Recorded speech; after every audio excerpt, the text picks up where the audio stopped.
Ooh, micro big pop today. IBM got smacked. We were just talking about that.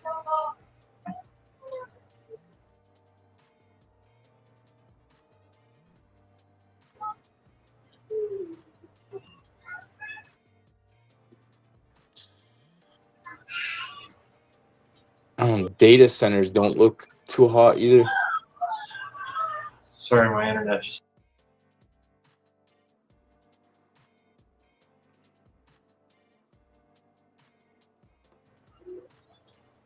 All right, that was my fault. That was my internet. Oh, you're I good. just reconnected. I haven't. Well, it's not really even my internet. It's my computer gets overloaded and starts lagging, and I have to reset the connection. But my new MacBook got delivered to my parents' house today, so I'll get that Monday. Be up there to get that. CRM new lows again. Good God. Also, take a second, shout out to everyone listening. If you guys are in here and trading this type of market, beyond anything, trust me, you're gaining such invaluable experience, whether you're profitable or not profitable. This type of trading environment builds you for literally generations. Like, just take the time to learn everything and write everything down and journal every single move that you make, how you felt, all of that makes a big difference for the long term. But either way, you should all be extra proud of yourselves. I couldn't agree more. Trading the easy straight up markets actually creates bad habits, if anything. I mean, I remember like when I was like, it was like 21, I was kind of starting to trade, but I remember like in 2022, I was trading and like I was doing a lot of SPY options, and like every day SPY would just like drill down a little bit, and then you could just buy calls at like 1:30, 2:30 p.m. and it would just like V bounce a little bit, like and it just like it was too like I was doing well doing it, but I wasn't learning anything. And then when that stopped working, I got absolutely trucked a couple times going into 2023. But yeah, I couldn't agree more with that. With that, I mean, especially if you're finding ways to be profitable, I mean, there's so many opportunities in this market, but at the same time, like this has been good trading, but some of it has been tough because of the volatility, because of the head fakes. So I mean, you can just look at that daily chart we talked about a little bit earlier. We're not in a trending market. The Nasdaq at least has been since October 29th. So I mean, we're coming up on almost 4 months, so like 3.5 months that the market's gone nowhere. It's gone up, it's gone down, it's gone down, it's gone up. It's really overall, it's gone nowhere. There's individual things here and there, but a lot of people I know multiple times have just gotten ran over trying to play this breakout, and it just hasn't broke out. But you will be 1,000 times better trader for going through this type of action. And the experience, the time on the charts, I think is huge.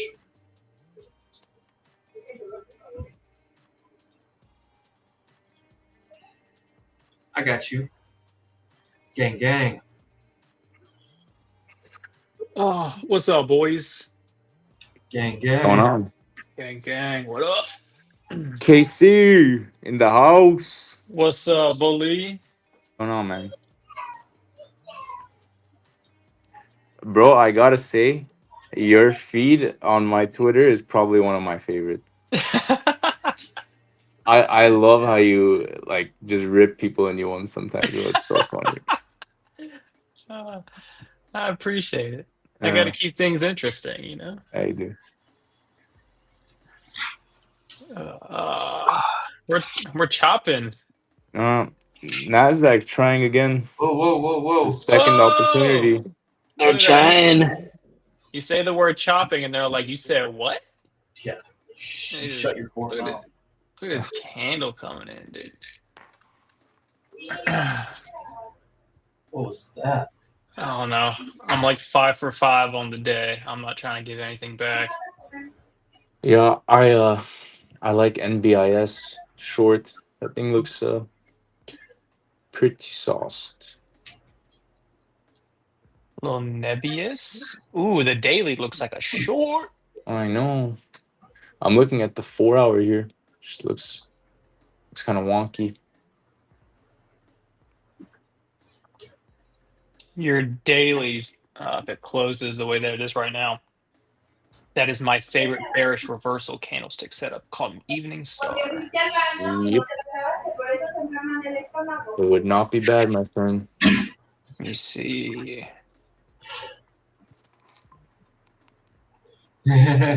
Hourly is looking rough. Memory is on fire right now. I saw. I didn't look at SanDisk, but I saw MU was up big today. 8.5% basically. Yeah, that hourly on NBIS looks a little rough. I mean, you could see that move down closer to 85, and then if it bounces, goes back up to 88, essentially kind of where it is right now, and rejects a little SR flip, but it would kind of form a little head and shoulders right there too, and then sell that thing down to like freaking 80 and then $70. Give me 68, brother. Give me 68. Oh man, what a good time. Happy day. Let's see what else we got. How's RKLB looking? Good work, Black Mamba. Oh, Plus those calls are 2.5K on Oh, I guess you took calls earlier. 69.45. I thought this said like entering right now, and I was like, which direction? We're sitting on the strike price. Plus 2.5K. Let's go. Bro, do you believe in the theory that like what we're living in right now is similar to what Amazon was in the 90s for AI? Could be. I could see it. I think there's a lot of great theories out there about everything that's going on right now. I think there's gonna be a big filter of like the really shitty stuff and the really good stuff, and the really good stuff is gonna do some absolutely abysmal wild things. So I think back to like the when the iPhone came out, and you had the first like smartphone, and then the touchscreen and all this stuff. Then everyone tried to make a smartphone, and only two made it. Really, and I don't count Google's Pixel to be fair. I don't think anybody actually buys that phone other than Steph Curry. Nice. But when I look at it, I see like, okay, in each of these like different sectors of AI, I think there's going to be 2 to 3 like big winners, and there's going to be a whole lot of companies that, I mean, I don't know if you remember like HTC and all those other like BlackBerry, of course, and all these other companies that just got wrecked. Yeah.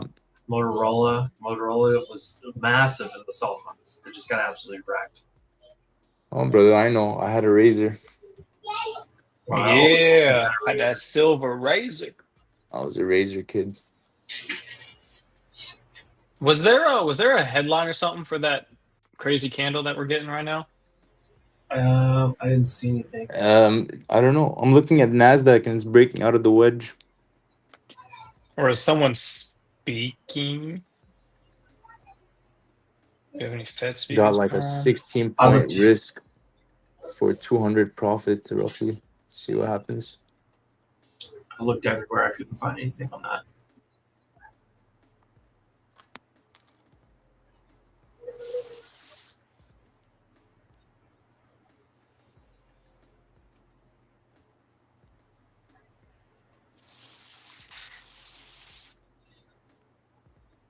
Oh man, Nice push, man. I think it. I mean, my read since we made the low, my read was push back higher. I took my kind of 2 little trades at it. It's funny, like as soon as I started the stream, we just ran up 100 points. But I just think we finished the day up here somewhere, or we push up here and finish back right where we are. SPX maybe right at this 950. Maybe it pushes up here and comes back in. That would be nice. I just don't think we fall apart. I just don't see like. Honestly, the sell-off was a little confusing to me this morning, other than the fact that we needed to go find buyers. But the NFP was not near as bad as everybody thought it was going to be. It was actually decent. And then, I mean, banks are getting smoked right now, but outside of that, like there's some pockets of the market that are weak, and like some of the Mag 7s are not super strong, but like broader, things are pretty good. I mean, Nvidia's up almost 2% again. Yeah. Nvidia, bro, that thing's a beast. Yeah, Like, and it's just absolutely. loading a breakout right now. Bro, the Daily. higher time frame on that thing is crazy.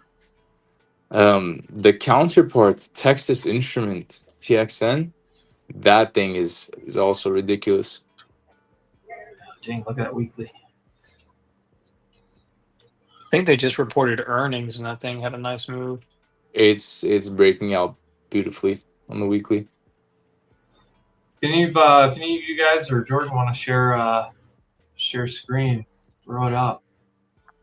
I'm just watching SPY and Qs right here, holding Jordan, low I SPY. don't know how my screen would format. I'm on 49-inch monitors. that's what I have. I just have it shrunk down in the middle of my 49, and I've got other stuff around it.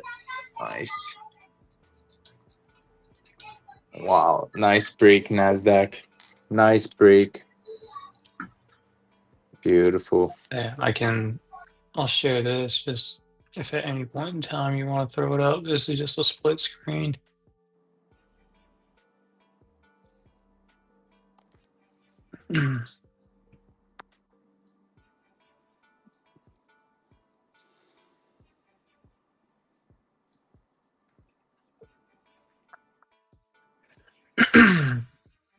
Okay, so you throwing up screen? I just threw it up there if someone wanted to throw something up and pet a run. If No, you want to switch yeah, over to you're yours, good. Jordan, at any point in time, yeah. You're good. It's kind of hard for me to share my screen right now because I don't. Okay, so I set everything up on my PC. Here we are. But like I don't have a microphone, so I can't join from my PC, so you can't hear me, and that's where I'm like doing all my trades. So, yeah, it's kind of weird. Kind of weird. I'm just editing this clip real quick, but I'm here. Jordan full screen is the best though. We can have time for Jordan full screen after the market's closed, okay? I'll go full screen if you really want me to, but after market's closed.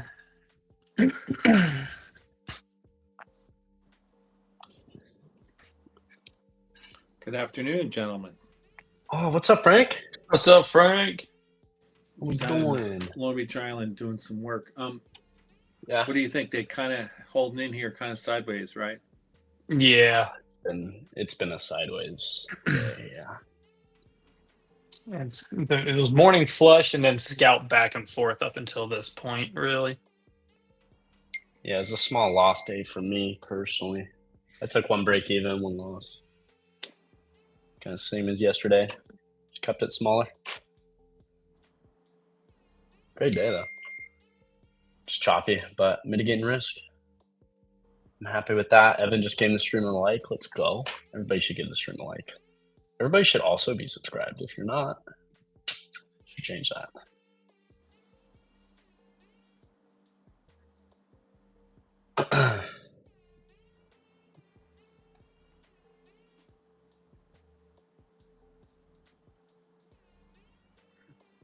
$25,308 is 50% fib.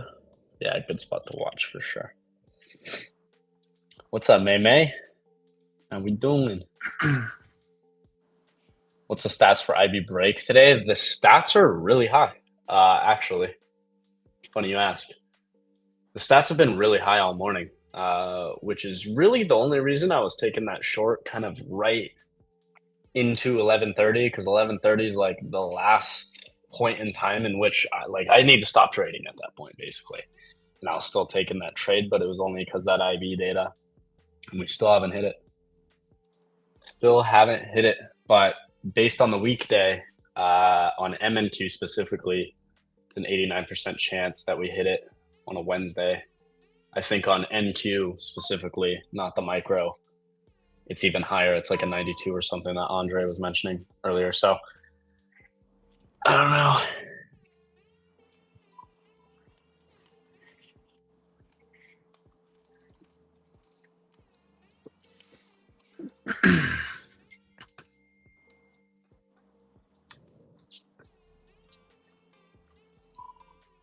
But I took my 2 trades for today.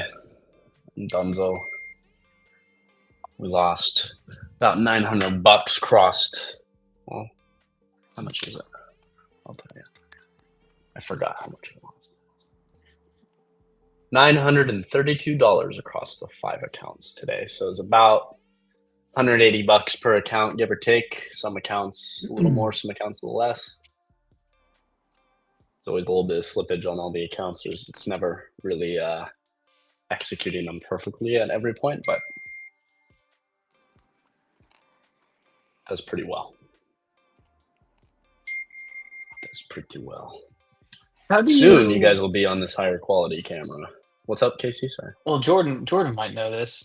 How do you properly and safely drop your consistency percentage down Like, without like? what do you mean? Your consistency dropping it down. Like Tradeify for whatever reason, I have this account over here right now. I'm trying to pass, and it's about to be done. But it says my consistency has to be. It says keep it at or below 40%. Okay, and what are you at? It says my consistency right now is 100%. How much did you make today on that account? It hasn't updated yet. On your live P&L though, like on your, you can't see that.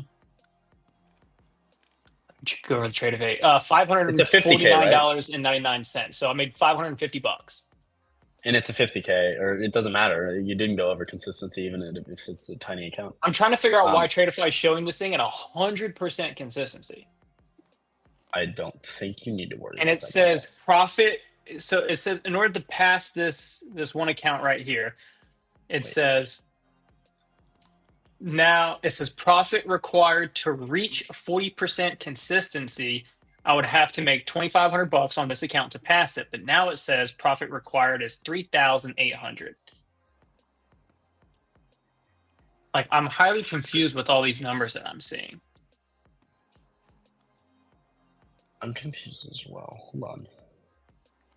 I did have a 1,500 day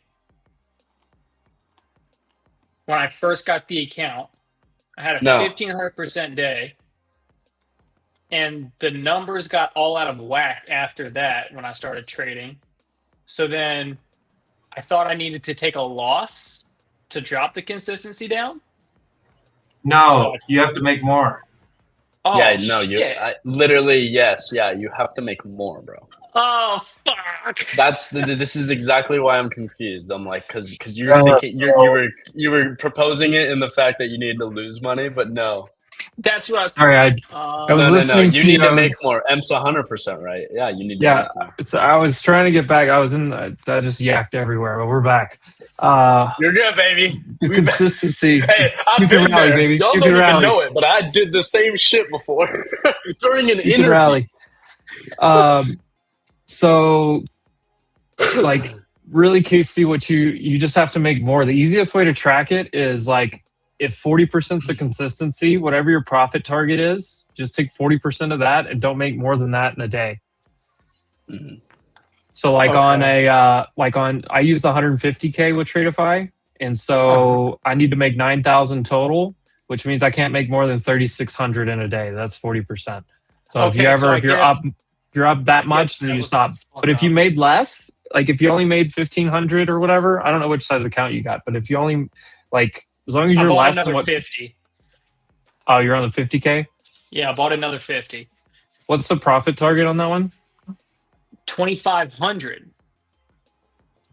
But now it says my consistency, and I don't understand why the consistency is still at 100%. I almost feel like it's not updating ever since. Well, it won't update until futures close tonight. No, like it hasn't updated in like 5 days. There's no way it could be at 100 right now with the last few days that I've traded this account. There's no way it should be at 100. I think. I could be wrong. I don't know how the math works on this, I guess. Yeah, I'll say if you make too much, all it means is you just have to make more. It's like your Okay. goal will just go up. So like you don't need to like the only time you should ever think about losing money, and I don't even like to say this out loud, but the only time you have to think about losing money is if you're up 2K on the day and you know that you don't need to make more than 1,000 or something, like maybe lose some back. Like I know Okay. people that do that. I would rather just make more on top of it.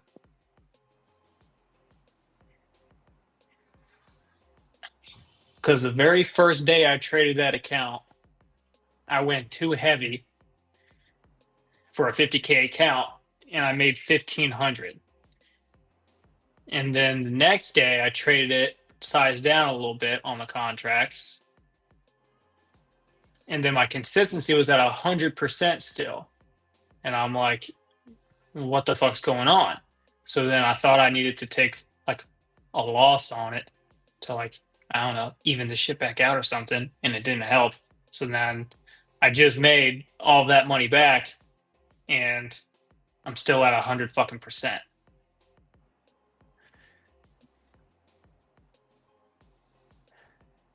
So I don't know. I know there was an issue the other day with Tradeovate.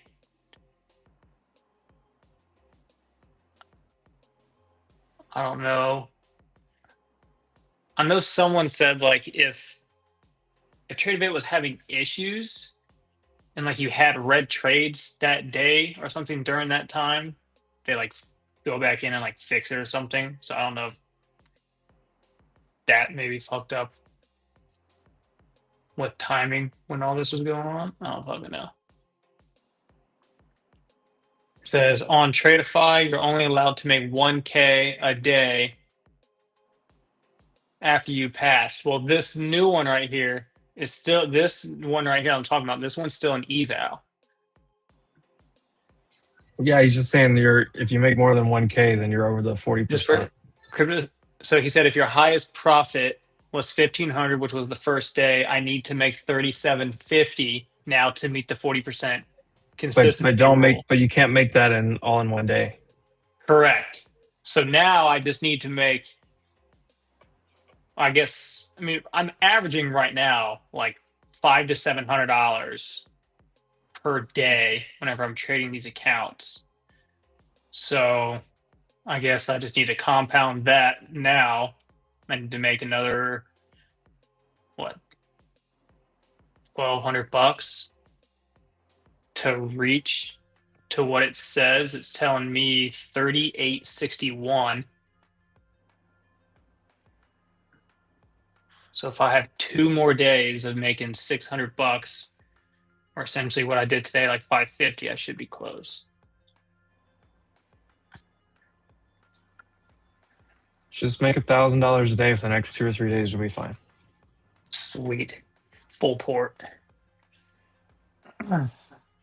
Yeah, I want to see how many. I think I am going to add. The 50Ks are cool. This is the first time I'm getting these accounts and then passing them, buying more evals, and trying to put them all on a copy trader on Tradeovate.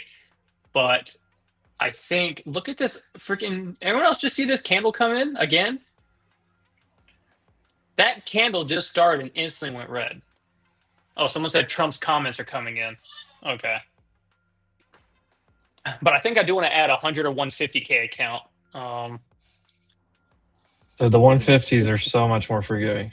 I think that's what I want. So what I'm doing though on Tradeify is I'm doing the select plan, but I'm doing the 5-day payout with no consistency rules on those ones.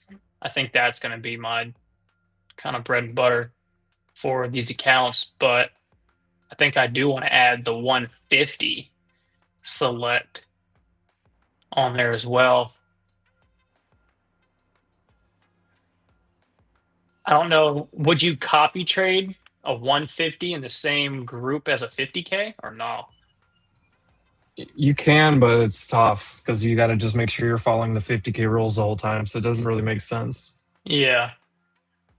That's why, like on TradeSyncer, it's nice because I can put if you have that scenario where you have like a 50K and a 150K, and you want to trade both of them, you can absolutely do that. But like a lot of people will be like, oh, if I put the smaller one as the leader, then it's not going to take as much size as I'd want on the 150K. And if I put the 150K as the leader, it's going to take too much size on my 50K. Well, what's beautiful about Trade Syncer is you always put the lowest like account balance that you have as the leader. And then all the other accounts you can choose to 2x, 3x. You can also do this in ClearEdge, by the way, guys, for anybody that uses ClearEdge. But you can basically just choose it to 2x whatever you're doing in the normal account. So if I have a 150K and I'm trading a 50K, my risk is 250 here, and my risk is 750 here. I can just tell it to 3x or whatever. What you should do is compare it. Like if you compare the drawdown versus the profit targets on a 50K to the 100K to the 150K, the bigger you go, the more room you have to play with. Like it's way more forgiving. Way more forgiving. Because like it's not. If you're sizing the same, yes. If you're sizing no, same that you your parameters. No. It doesn't matter the sizing. I'm saying the parameters of a 50K and a 150K are different. So like Casey, what's your profit target? 2,500. What's your drawdown? 2,500 on the 50Ks. Drawdown's 2K. And your drawdown's what? 2K. Let me see. Oh, see, that's another thing right now on Tradeify. It doesn't show my dashboard for these accounts either, so it's weird. Uh-huh. I think it's 2K. I think it's 2K. Yeah, it is on the 100. So it's like you have to make 2,500, but you only get 2K of drawdown. On the 150K, you make 9, but you have 4,500 drawdown. And on the 100K, it's 6 and 3. So you have 3,000 room to the downside, and you have 6,000 target. Yeah, like it doesn't show me like the calendar on Tradeify anymore. They put out a notice yesterday that they're like reworking. Golly, my son. I figured it might have been an update, but I was like, I hope they didn't get rid of that. I like the way it looked. No, they're not. They're integrating it into the dashboard, so they're updating the API stuff. So instead of like clicking and it goes to another link, it's going to be within the dashboard. Brett put that out yesterday. Sweet.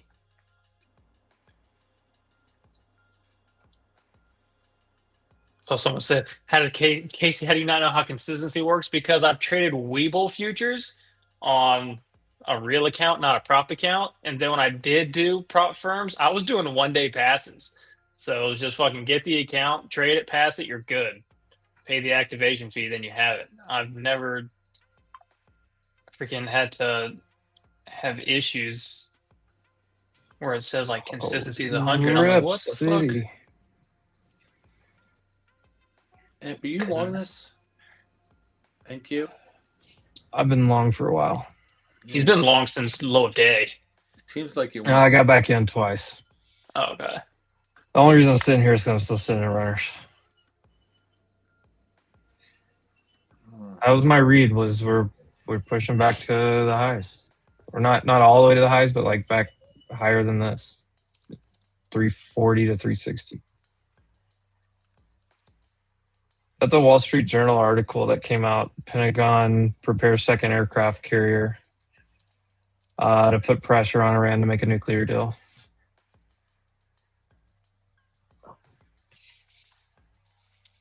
Yeah, that's the only issue with like the Lightning funded accounts. You just have to follow those rules and have the consistency rule and stuff like that. That's the reason why I'm trying out these select.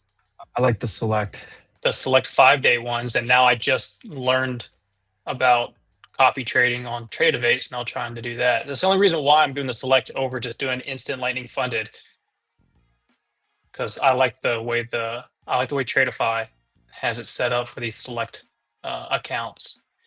Mm. Like Frankie said, the way that these things are set up, you can make some good money and bleed these fuckers dry. Yeah, it's interesting too, like the different size accounts. I really think it's going to depend on your trading, because for me, like percentage wise, the 50Ks are on Tradeify always easier to pass, because I need to make 2,500 and my drawdown's 2,000. which is basically I need to make a little over 100% of my risk. Whereas like on a 150K, you have a $4,500 drawdown and a $9,000 thing, right? Even if it was like a $6,000 drawdown, for me, like it's more percentage that I have to make. It's more that I have to make on my drawdown. I have to make my drawdown plus some. Whereas on a 50K, I just have to make basically my drawdown plus $500, I guess. So I don't know. I personally tailor to the 50Ks. I like them a lot better. I know on a 150K, you might have more drawdown, but if you're going, it depends. Like for my trading, it's completely different. Like a 150K, I'm going to size more because I have bigger drawdown, which means I really don't have more drawdown, to be honest. So it's always the same for me. I don't know. I really like the 50Ks personally, but everybody's different. I just want to find what's the best like RR, right? For me, what is the best RR? And for me, being able to like my drawdown's 2K and all I need to make is 2,500. That's like, I don't know what the math is, 1 to 1 something versus trying to make a 1 to 3 almost. 2 to 1. Tougher. But your drawdown stays the same as you get there, like as you work your way up. To me, just for how I trade, But the you 50K, still have the to make 50K more, is the you know? hardest. The 50K is the hardest. But like But it why also, when it's your worth risk is 2K and you only have to make 25? I don't get it. I genuinely don't understand. Once you get I know you have past, more like drawdown, but yeah, well, but it limits how much you can make too. If you Sure. took a 2 to 1 R on the whole account, you can only make what, 4K? I can make 9K on that same 2 to 1. sure, but I don't know. It's more money. It's more. I have to work harder to get to the past eval for me. So I just don't like it. There's more trading that is involved and it takes longer and then you pass these accounts fast. But I get you because you're going into it and you're not sizing up because your drawdown is bigger. You're not sizing up, right? I would size up because my drawdown is bigger. I mean, I'm able to use more size on 150 than on a 50 by far. For sure. And once you get, For sure. and if you get called up, like for example, like on Top Step, if you get called up to live, and you had like, because when I was on the live account, I had 100K, and I could only do 10 MNQs max. And that wasn't fun. So at least this way I can do 15 if they call me up. As I take my 4th payout of the month today. We'll see what happens. The 50s so far I kind of like because when I'm like, and I only usually trade futures, and it's usually the same time when I'm doing the SPY, like day trading shit, like today, for example, because I'll just grab like 6 or 8 contracts of MES and have that copy traded across the 50K accounts and easy make on that scalp, whatever it is, let it play out and make a couple $100 and say like this morning and make, say $200-$300 real quick on that trade. I only had to grab a few contracts, but if you have 4 accounts that copy trade off of, I mean, $250 real quick on that scalp. I mean, it's $1,000, and I did that today. I go 3 for 4.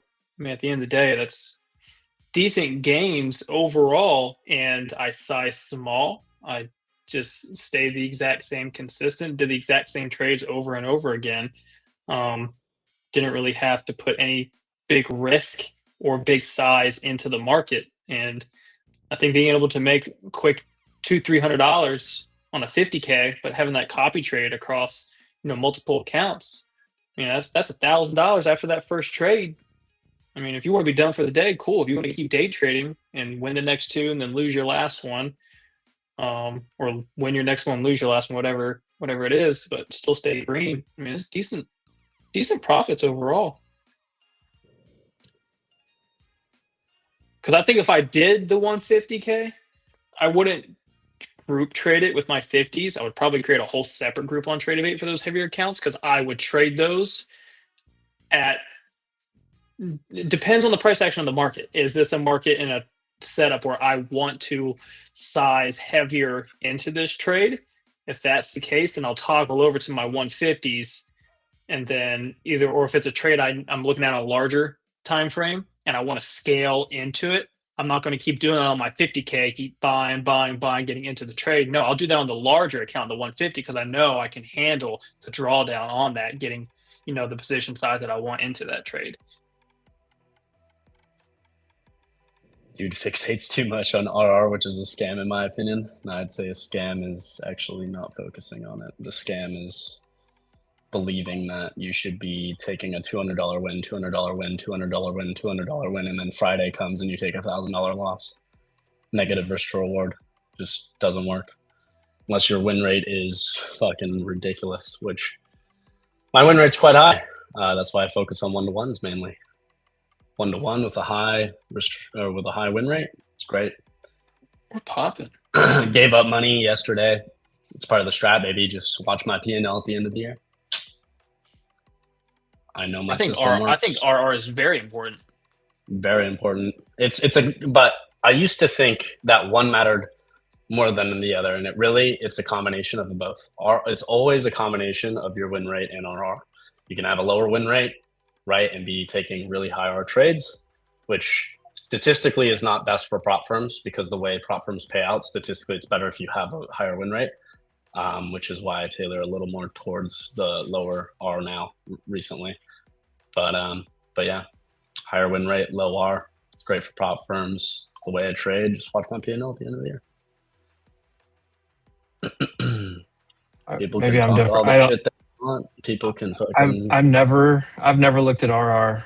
I don't look at 2-to-1 or 3-to-1. I know about it because I know like you guys in your trading system stuff. I've never looked at it, but the way I trade is just different because I trim.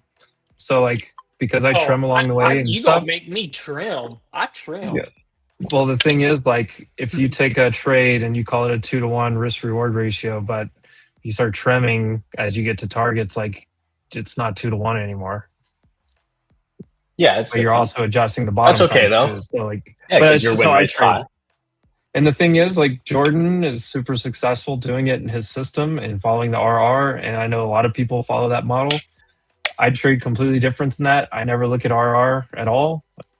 I just vibe trade, I guess. I don't know. I don't journal. I don't. But even though you're not looking at it, you're aware. Even if you're not looking at like a specific RR, you are aware of it. You're risking a certain amount to make generally more than what you're risking, right? Like you are aware of it, even though you're not sitting there saying this is a 2-to-1 or whatever. You're very aware of it because you're aware of your risk, right?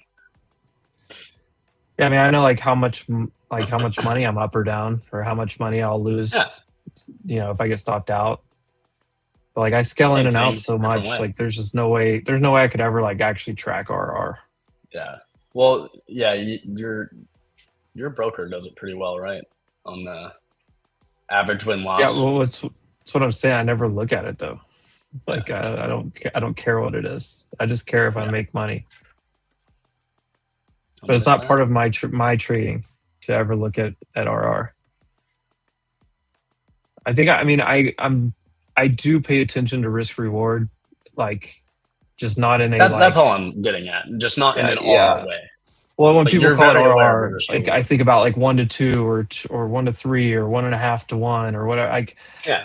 I don't look at that at all ever, but I do I look at like, okay, where can this trade go from a risk reward standpoint? I just don't look at it in like a systematic view.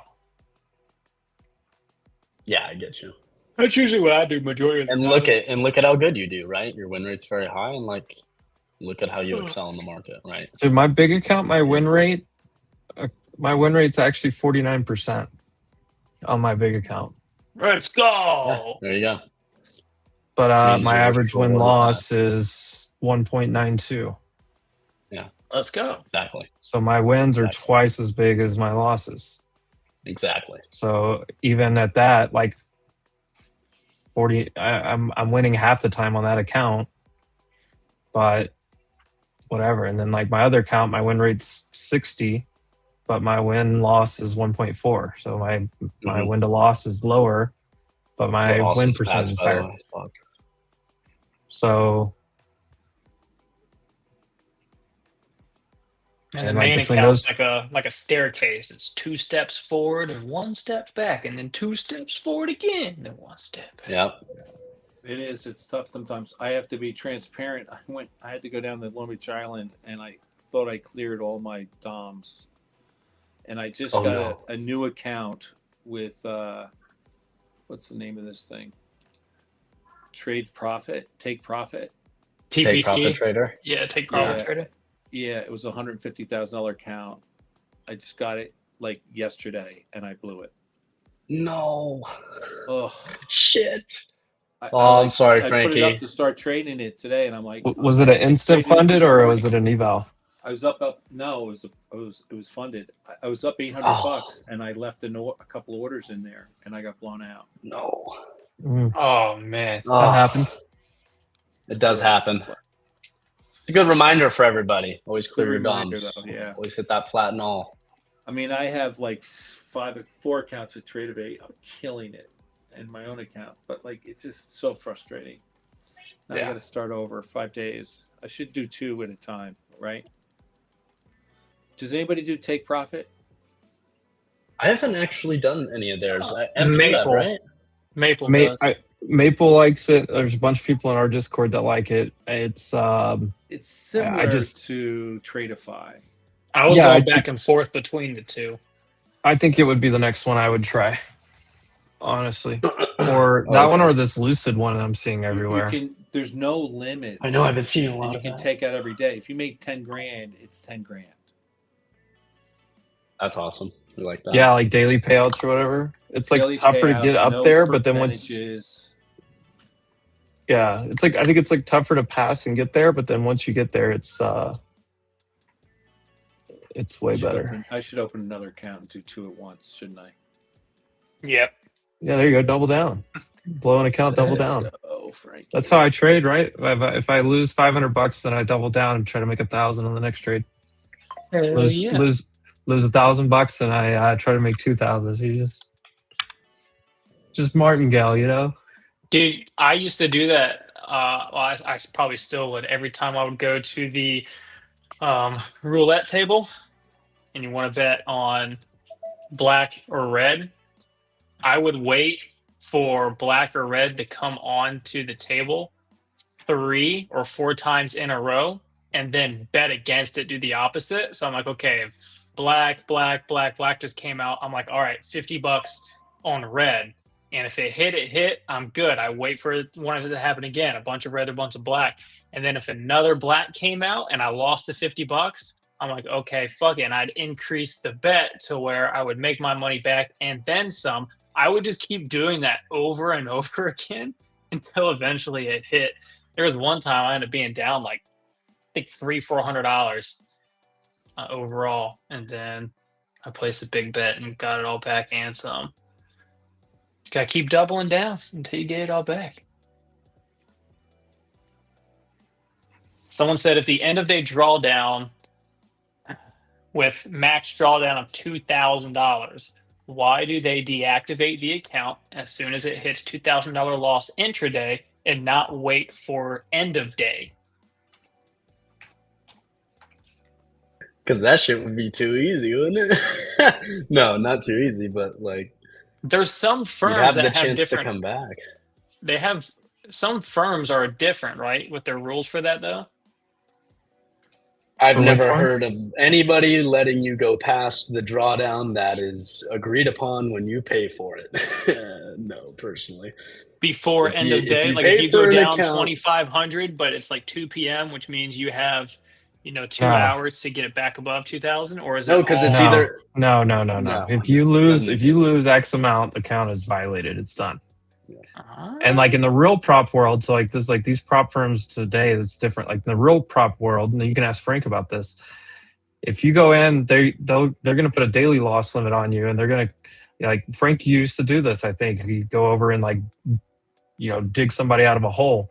But if there's a max loss amount, they give you an account, and you lose a certain amount. Like they just, tell you to pack your stuff up and leave, and you're fired. SPY just rejected 694 again, right at the top of the zone. So far, a nasty candle reaction. We hit my full target on NQ, by the way.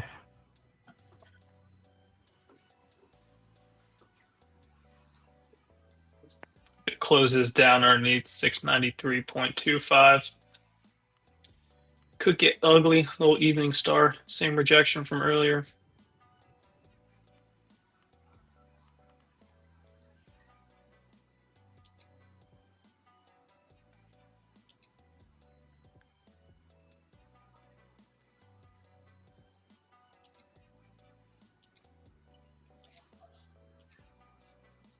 Hey, Man City and Fulham are playing right now.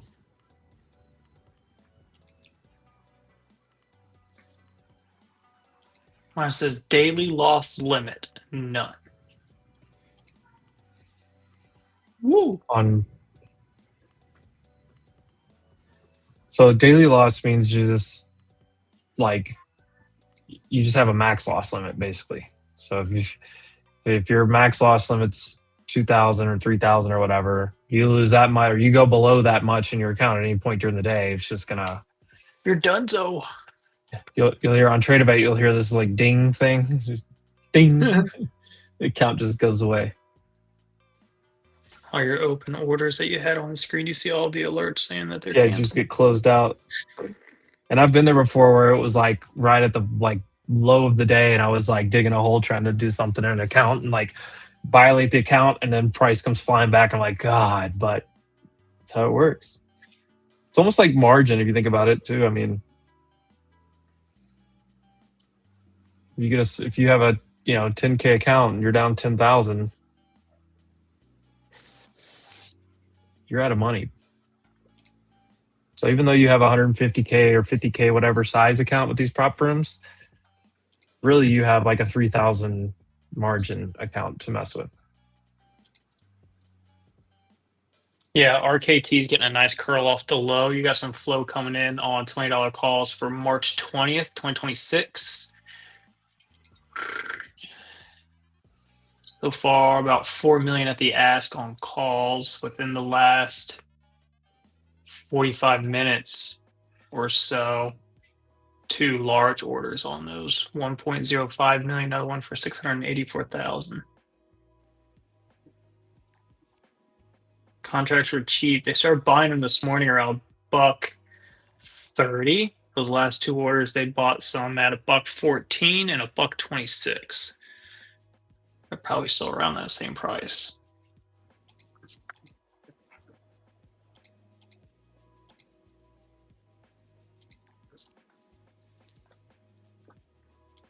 Bouncing on volume point of control. Got a 15-minute going on. Ooh, a little 15-minute squeezer trying to go upside right now. Telling you. 694 breaking base above that. I think it's a done deal for any kind of bearish activity on the rest of the session.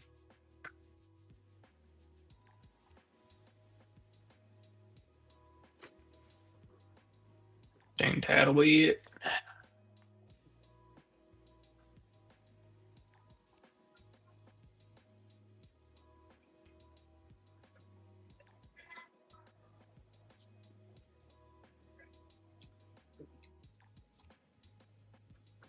So, but then what is the meaning of it calling end of day drawdown if they don't really follow it? I don't know. I don't run prop firms. I don't know why they label it that way and have these rules. End of day drawdowns based on your what you currently are making during the day. Like to the downside, Yeah. downside is just a loss limit. The upside is it's you either have trailing or you have end of day. So like if you're up $3,000 in an account on the day and you give back 2,000 of it, if you have a trailing drawdown of 2,000, you're done. If you have end of day, then okay, you end the day. What did you end the day with? 1,000. So the drawdown is either end of day means like you started with this amount, you ended the day with this amount. Trailing is like even on unrealized during the day, if you're You know, if you go full port, you're up 10K and you don't take profit and it comes back down 5K, like you left 5K on the table right there. So that's where the trailing drawdown is. And then on the other side, the underside, it's just loss limits. Like people like drawdown, like people confuse like what drawdown and loss limits are two separate things.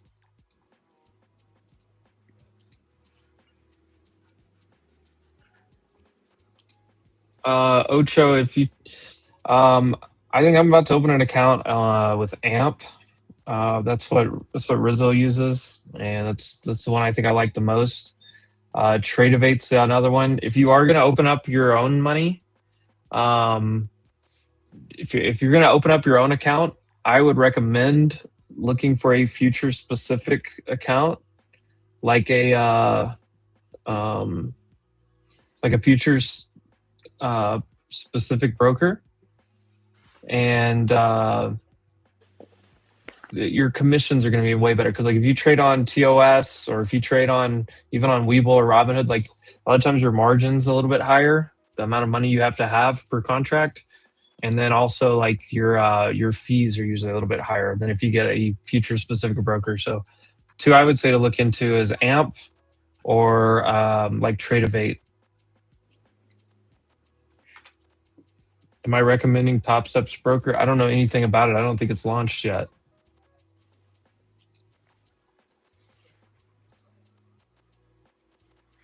But I do like Project X as a platform.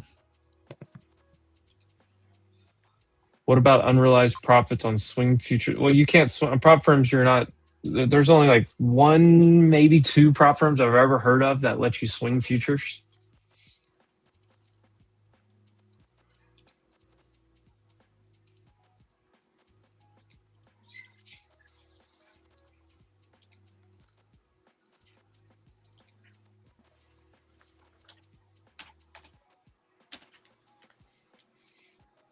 Half the market looks identical right now. The only thing I would say is banks are what's absolutely just dragging us from full recovery. They're finally coming off the lows.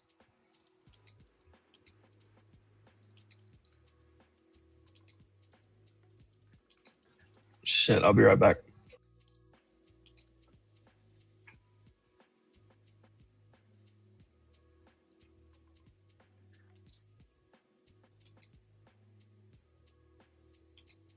Project X, you have multiple profit targets? Yeah, you just right click on the screen, limit. You can limit sell. Limit sell orders, set as many as you want.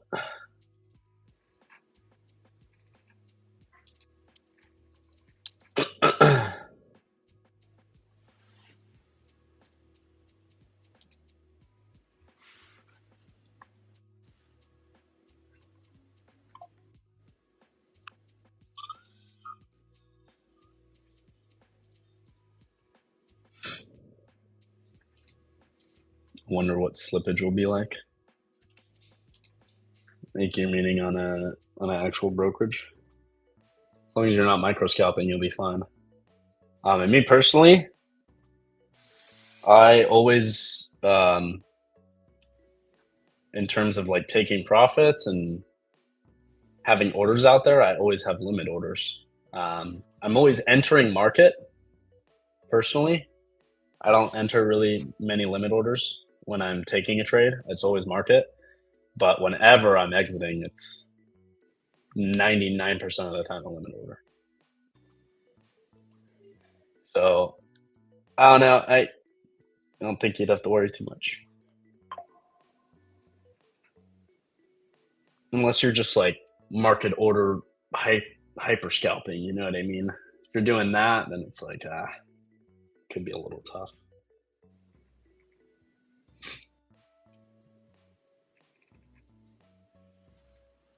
But on something like Tradeovate or like Amp was saying, AMP, you're not going to have massive issues.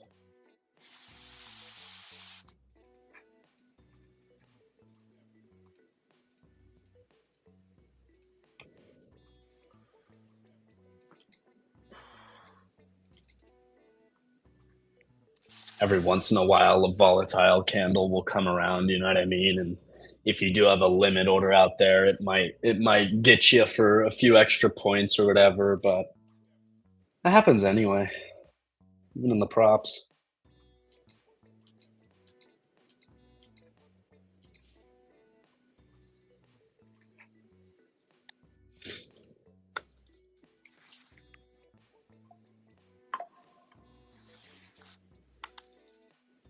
Why do I keep getting fucking signed out, dude? I'm gonna have a word. Wait a minute.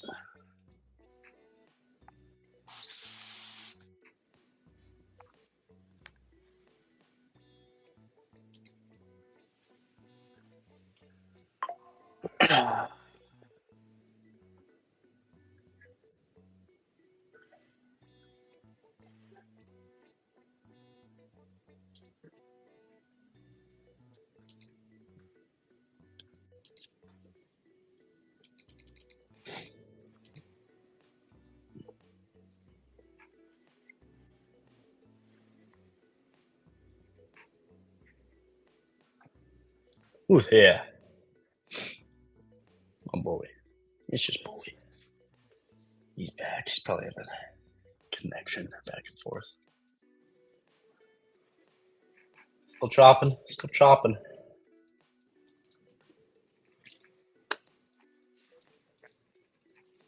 I need to lower this. I am getting blasted by the sun.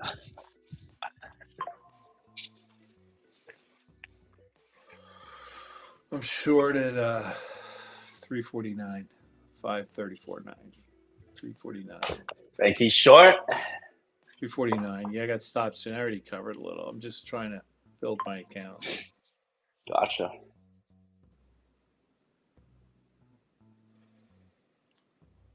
Jordan this morning really looking like manipulation, taking liquidity. Oh, that morning move down? Oh, yeah. Into that bigger time frame range on the bottom side? Yeah. Oh, yeah. I still have those levels higher than I want to see this market trade into at 514.50 at some point. Big 4-hour highs, we'll see. I feel like this range we've been creating is just kind of setting up for that. Seems like you're looking at things similarly, though, David. I'm with you.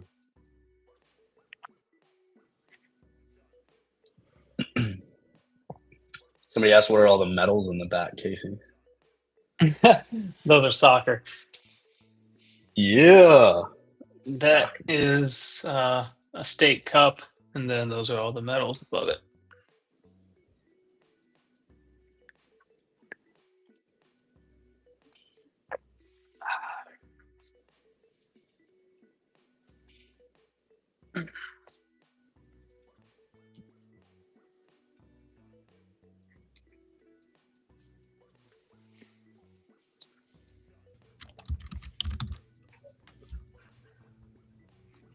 What's up, everybody? Afternoon. What's up, Will? What's up, Will? Man, How we some of these doing? look at Adobe back to I think that's a nice level though, that 258, 255 area. You got some previous lows. You guys pulled that one up. That's unbelievable. Some of these names just getting crushed still in software. Yeah. Not looking great. Oh, majority of them are gold, like 90%. I got a few silver in there as well. Those are worth a shitload of money.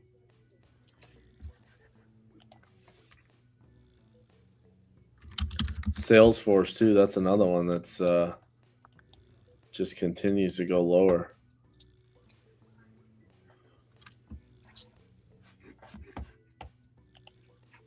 Adobe, I know, COVID lows. Adobe and I was just looking at Salesforce at CRM. I mean, that thing's like got nothing here. I mean, that thing could end up like going to 125, 126.34 to be exact. That would be not a good sign. Big head and shoulders top. Oof, Apple went up to 280 again. That was a good short. Intraday twice.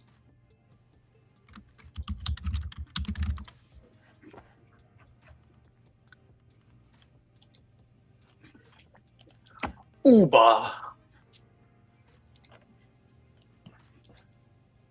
She's at the lows.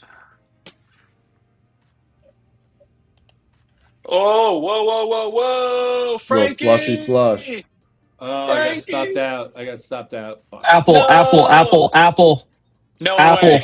Oh, Is it Yeah, really Apple? I just Apple said it getting looks. drilled. Yeah. I just had it on the chart. The Apple, news. Apple hit snag with Siri. slammed. Oh, that's. I bought it. I bought it. Oh, he's long. Yeah, Apple hits major snag with Let's go, Frank. Oh yeah. I bought 80. Oh shit. Long delayed. release delayed until 2026 I'm out. or late I'm 2026. working on that. I'm working on that thing. Oh, That was 25. That was $5,000 right there. Shit, dude, Two accounts, $5,000. I'm over here half asleep trying to hold it together, and they just want to throw news at me. Wow. Here for the people, though. People's champ. I just put a stop in. Paul Wall, baby. Yes. There you go. Fuck. You have to hold this for 5 days, but you can do it on the first day. Come on.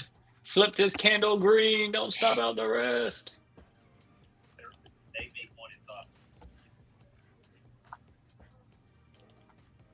Put a stop in at 70.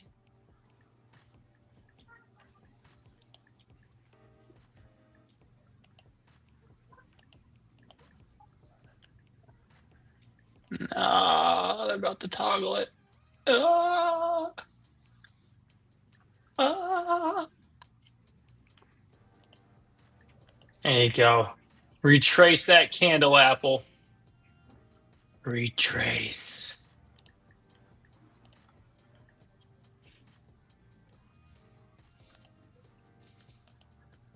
I was like, oh, Apple double topped at 280. That was a good short intraday. Leave the chart 5 seconds later. Boom. $5 downside candle. Wish I would have had that pulled up during right when it dropped. That would have been freaking hilarious.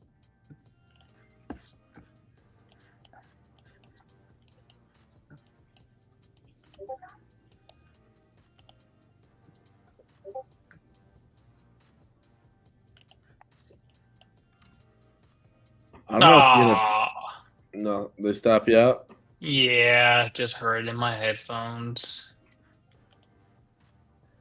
Piece of shit. I still like it.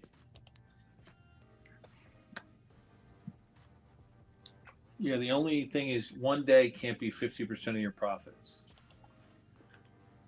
So you got to stop at like 3,500.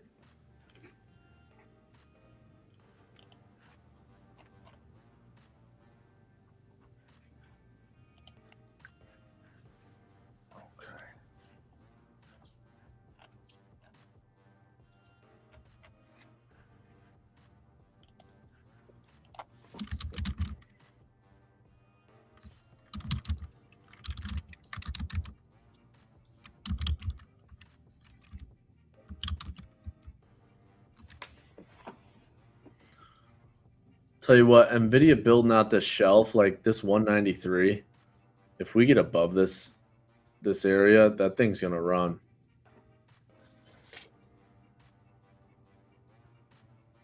I think you could run it right back up to 210, 212.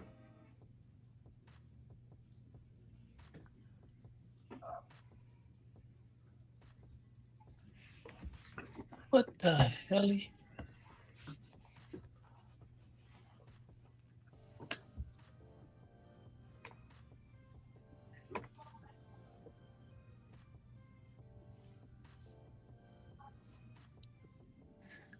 Why's the forward button in Discord not working? What do you mean you can't forward from this one to this one?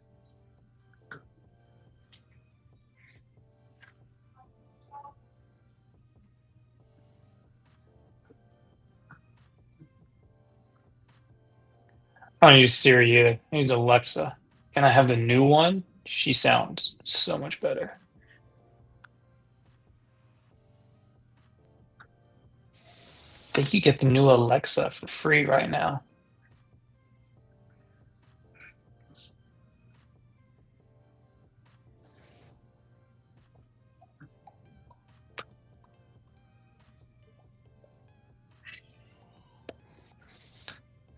Yeah, right there.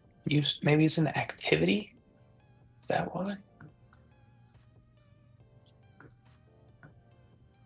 Would it be an activity though?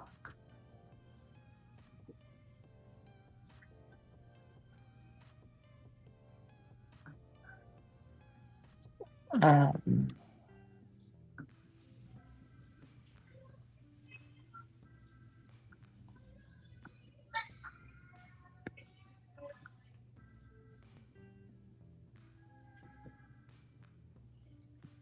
No Alexa in your house? Threw them in the trash. That's a waste of money. Jeff Bezos would be disappointed.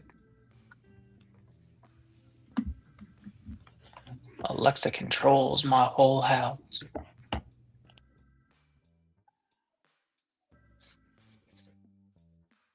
Well, like half.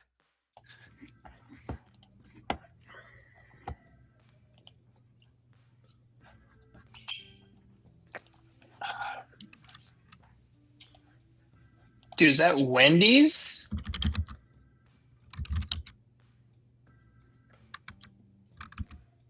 Ticker WEN? Wendy's. Someone just bought this dip right now. $8 calls for Friday. Whatever this wild can, I don't know. It happened when Apple dropped. I don't know if there was. I don't know. Did Wendy's give out Apple AirPods in their kids' meals or something? But they got a nasty red candle when Apple did. My Alexa keeps promoting me every time you say Alexa. Alexa, play Baby Got Back. There you go, Russ. You're welcome.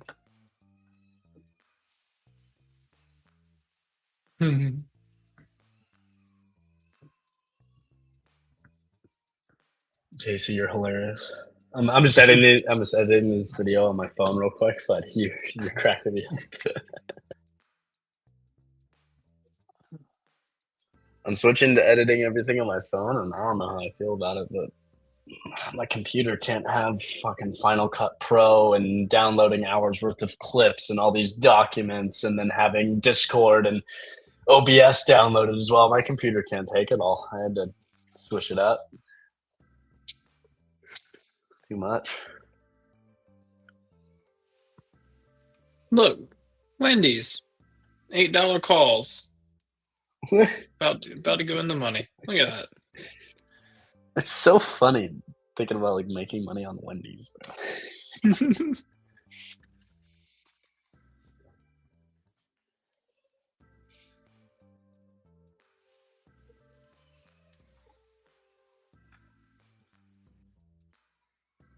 We're going dun, dun.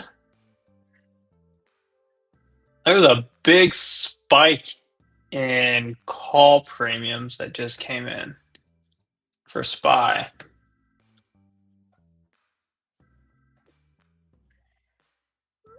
And then a big downside move in call premiums right afterwards. That's weird.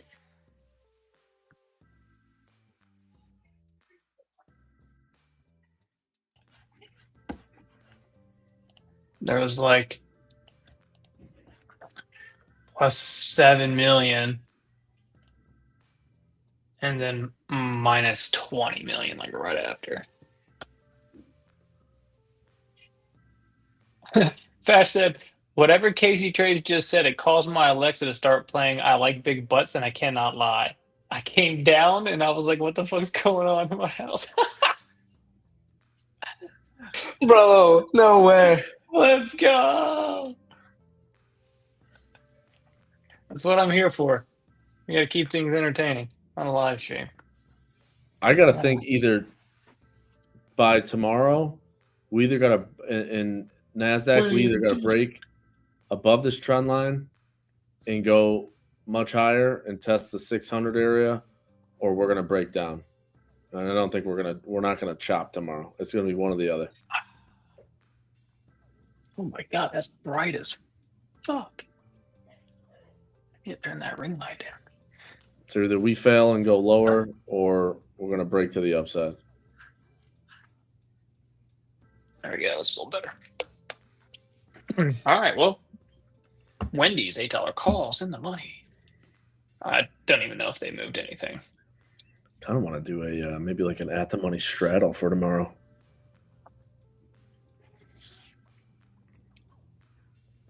What'd they buy them at?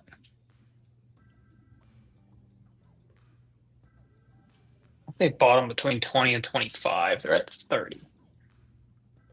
Like 20%, maybe.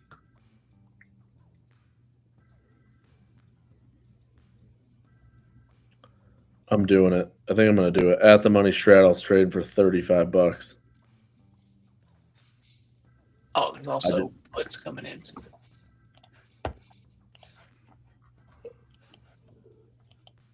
Wendy's is offering a $1 burger on February 15th. Shit, I know where I'm going post Valentine's Day.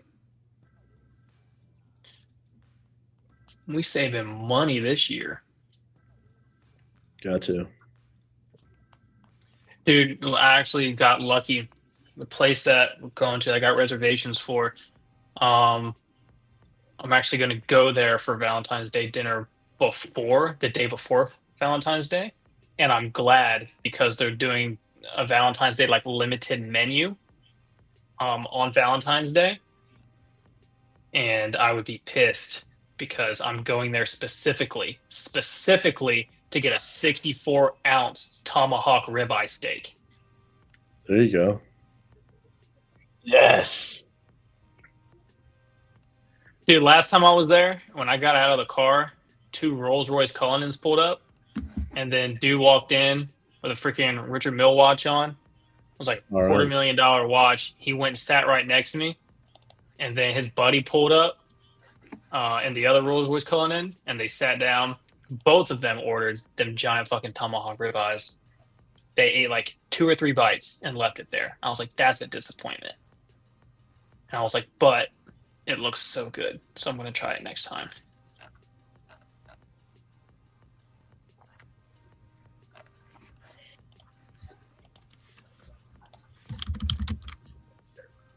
Tell you what, Google looks pretty ugly.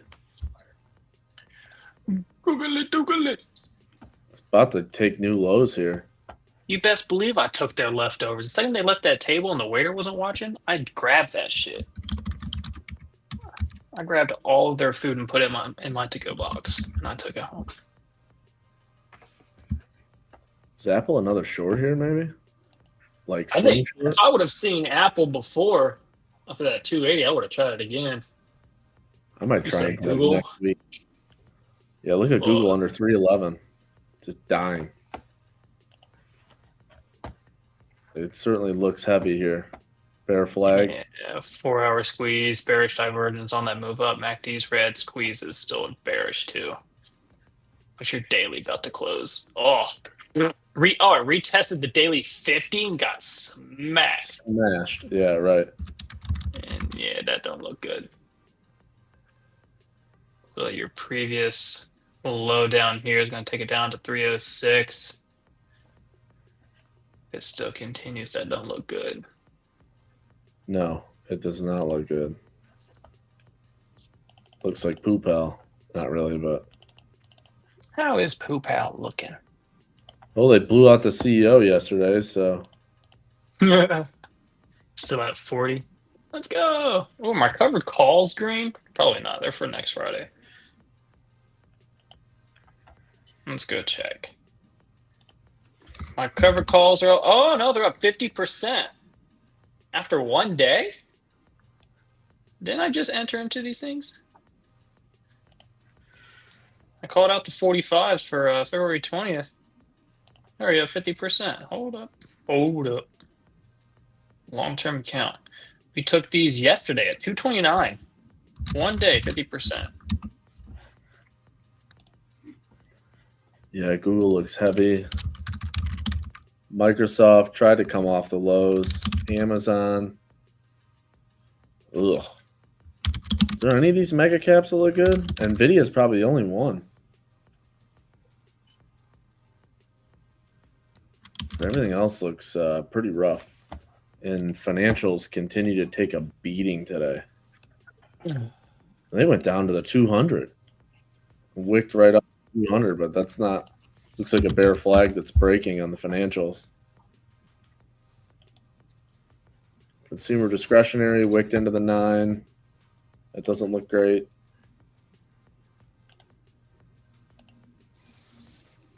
Healthcare, materials, utilities, industrials, you're getting a doji, and energy is your leader.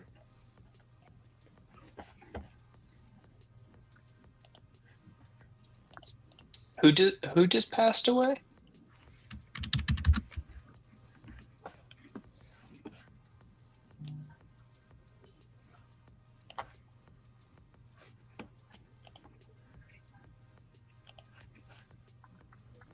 I just saw a person.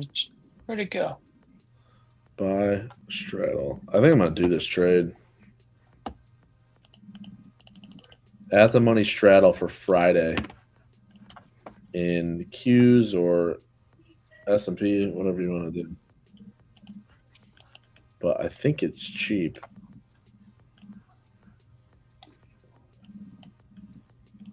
Oops, bro. When you're in Webull, open up your position, go to your options contract is, top right corner, there's a little circle with an arrow in it. You click that, that's how you get the P&L screenshot.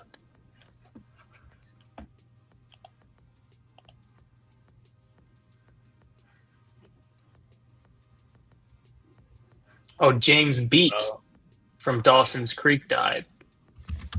Oh, So sad. What, 40s or 50s?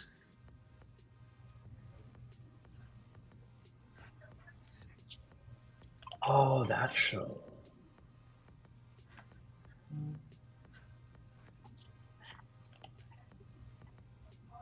Hmm.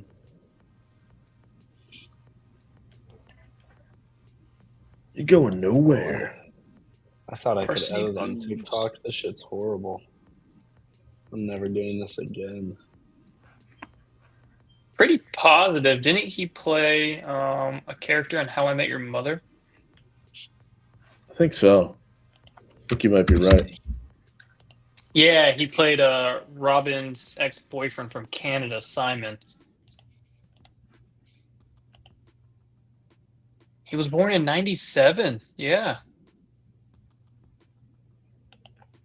Wow.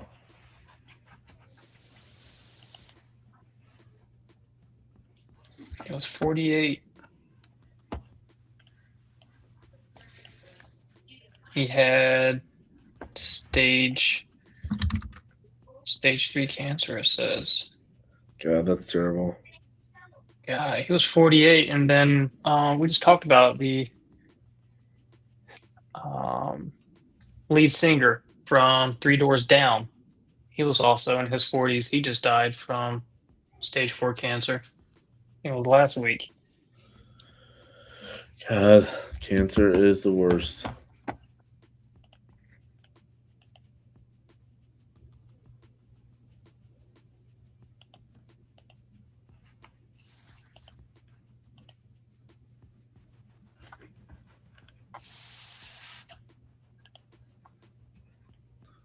Glad I trimmed a little Microsoft yesterday.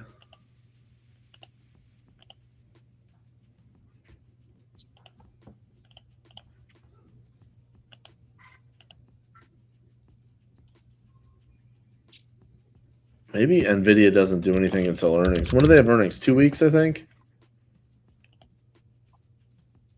Yeah, the 25th.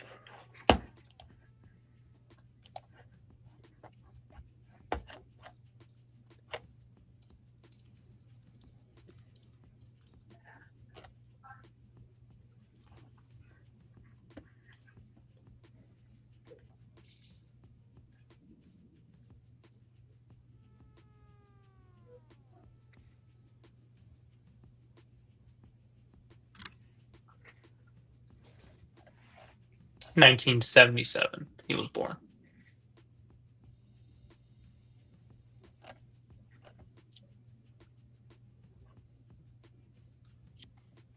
And SPY just hit trend line again. VWAP. What are we doing? Bunch of nothing. What did I say this morning? Iron Condor was going to be the play of the day. I said we are gonna chop right around S&P 6950. I said it first thing in the morning. I said we're gonna get stuck right around there.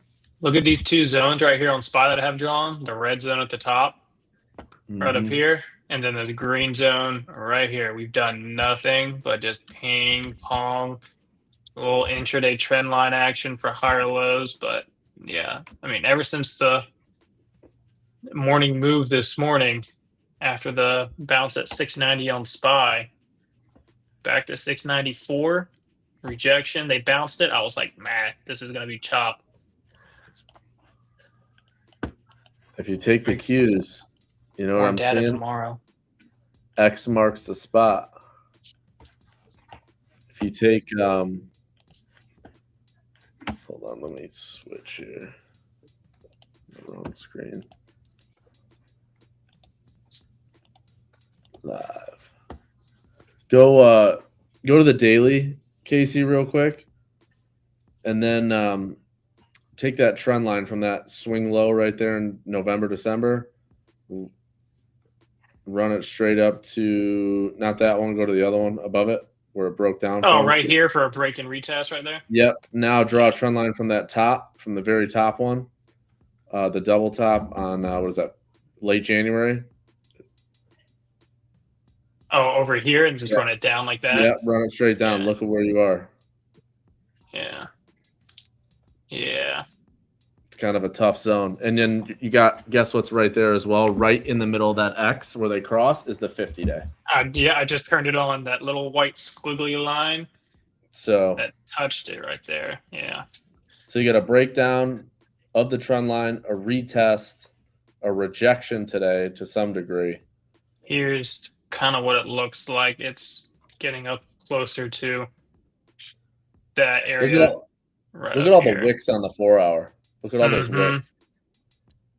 So definitely an important spot. I mean, right here, it's showing that's my volume point of control. It's right under 620 psych level. That's correct. So either I think either I think if you look on the futures, it might be a little bit more. The trend line's a little bit more more decisive. But yeah, like that's going to be your area. We got to get. There you go. Look at that. There it is. Yeah. So we either got to get back above that trend line and go forward, or I think that it fails. And I think it does it relatively soon, in the next day or two, because you're running out of space. You know what I mean? It's going to force it to make a decision.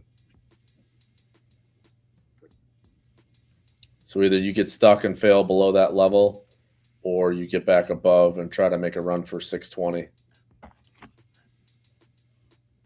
Because basically, if you look at the NQ futures today, we just hit the daily 21 and backed off. And now, currently, we're below the 9 on the futures.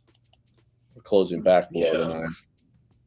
So I think if we do reject, right up here like we did. If we come back down, if we lose 610 on Qs, maybe come back down to this area here. But if they bounce back up, if they retest, reject that thing, then you'll come back down 600. That'll 600. Here would be a great short spot if we end up seeing that happen. Yeah, because the upside just doesn't look. I mean, not that it can happen, but it just doesn't look as compelling with Google at the lows, Amazon at the lows. Apple a little bit weaker now. CRM making new lows, Adobe making new lows. Like, you start looking through all these tech names, and it's like, what's the catalyst that's gonna get us back over 620? I mean, you just had the jobs number. Do we have CPI tomorrow, or is that Friday? We have jobless claims tomorrow, and then CPI Friday. You got Meta's kind of stuck at the 670. Netflix is back below 80.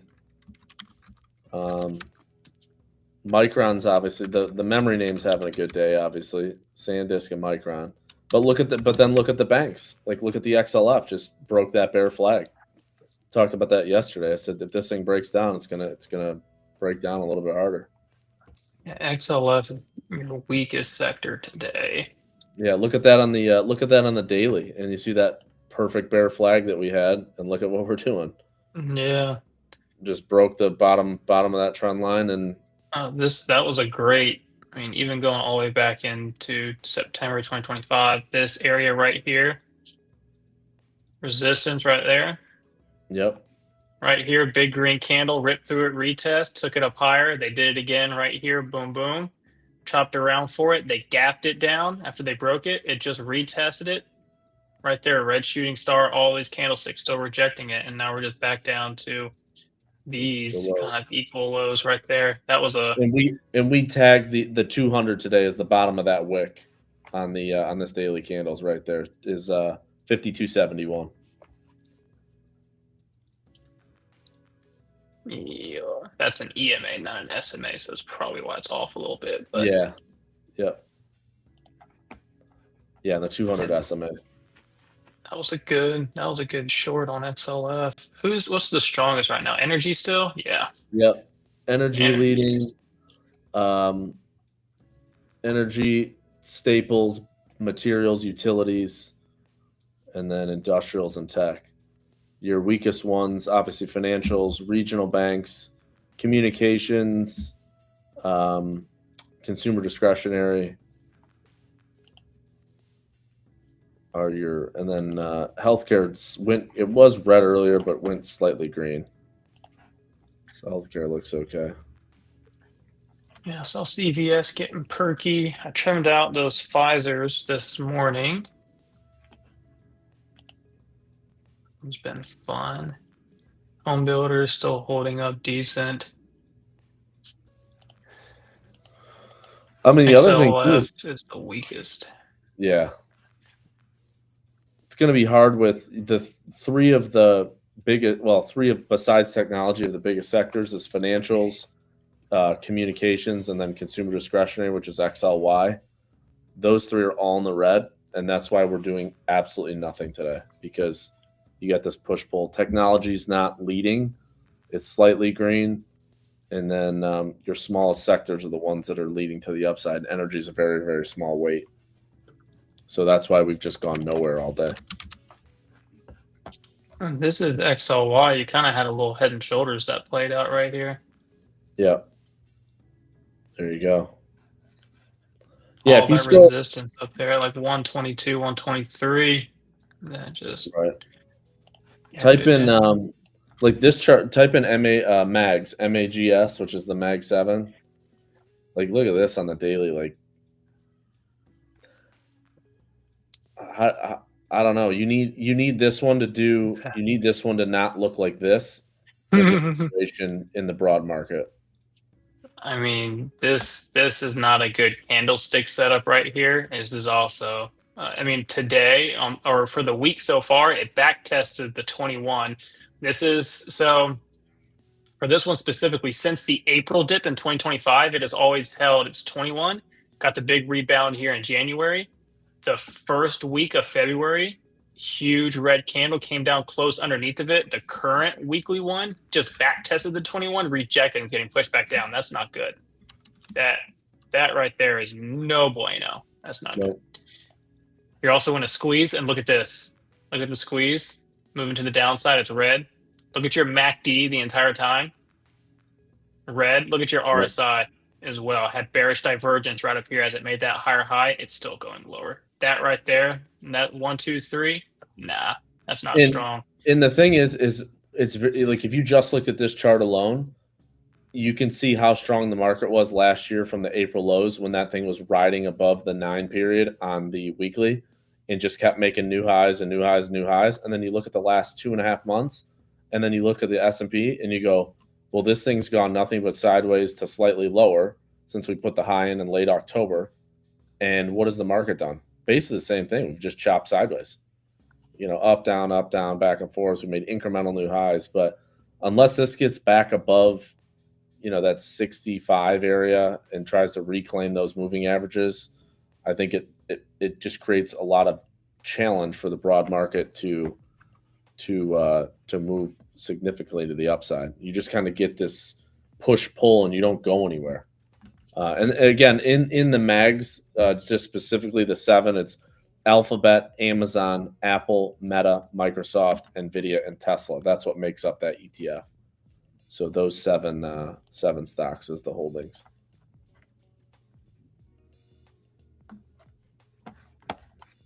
But it's just good to chart it because it lumps them all together and you can see exactly where you are. Hughes just bounced off trend line again for 1, 2, 3. That one, the crazy candle was almost 4, but you're still just chilling.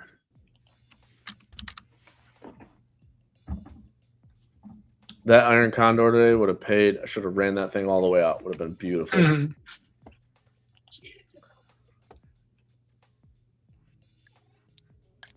Yeah, I see somebody in the chat, Surfer, looking at YM. I agree with you, but keep in mind, like YM, which is the Dow futures, is broke out to all-time highs. You do have back-to-back kind of doji candles. I mean, you kind of got it. I mean, I don't know. You could say an evening star there maybe yesterday, but that is on the futures, not on the cash. But again, it's only 30 stocks, right? So it's not the broad market. And it's a lot of rotation because you got some industrials in there and you got some healthcare, like Caterpillar, which has been just insane. That stock is just continues to just power higher every day. Look at the weekly 2 candles on Caterpillar. It's nuts. I mean, it's starting to look like Micron, in my opinion. And you've just Caterpillar. Ain't no stopping that thing right now. Like, you've literally been doing it since the April lows at 267, and this thing is just running a straight line. I have to say, at some point, all good things come to an end. If you're in that, trail up your stops. That's all I'm going to tell you. I kind of want to short this thing right here. On that trend line break, maybe we get some acceleration. Yeah, SPY 15-minute looks disgusting. It's already underneath the trend line, I believe. I got it pulled up on a different chart. Let me see. Yeah, SPY's 15-minute just did a backtest rejection of the trend line. Rejecting EMAs.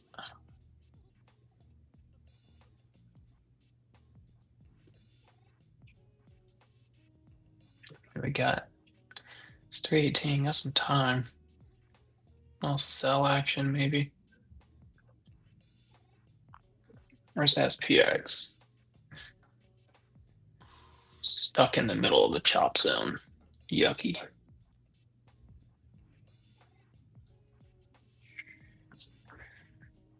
$694 is still a ceiling on SPY. 614 still a ceiling on SPY. They're pinning SPX between 69.40. Hold up. Let me refresh this one.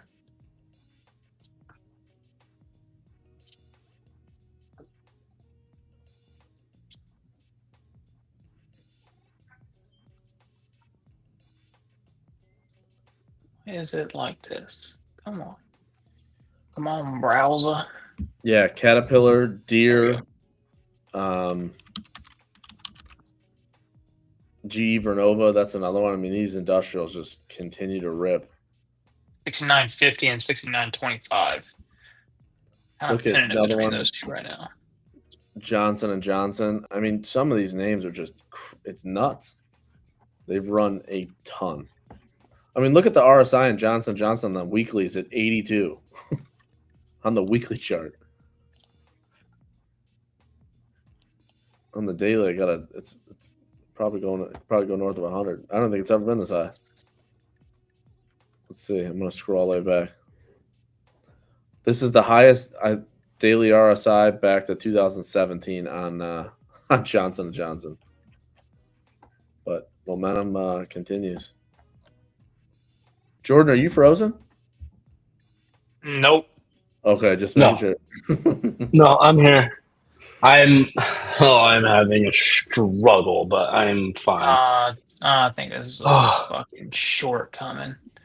I'm just trying to edit clips for everybody, so we can watch fun stuff later. But it's a struggle bus right now, so I'm trying to get things back going on my computer.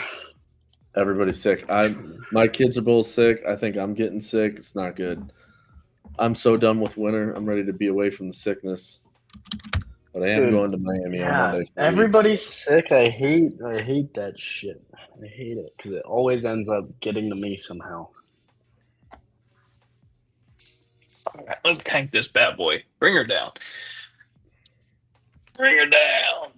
Close them at the lows. Come on. They'll probably close it right here. Oh. They'll probably close it right here. You got our boy Matthew from Vest coming to hang out with Boca is us. the spot. I'm actually going to be in Boca for the week, so I'm going to be there, and then I'm. Oh, are you? Let's go. I'll be down there for a few days, and then I got some friends I'm meeting in Miami for next weekend. You need a clipper so you can just trade Jordan one day. One day. Come on, baby. I don't trust anybody to clip it the way I want, but I know there's people that would do it right. At some point. Come on, baby. Bro, do something crazy. Do something crazy. Oh, do something crazy. Do something crazy. Rugged. I bought a put spread in 4 points higher. Drifted a little lower. Come on. Come on. Do something crazy.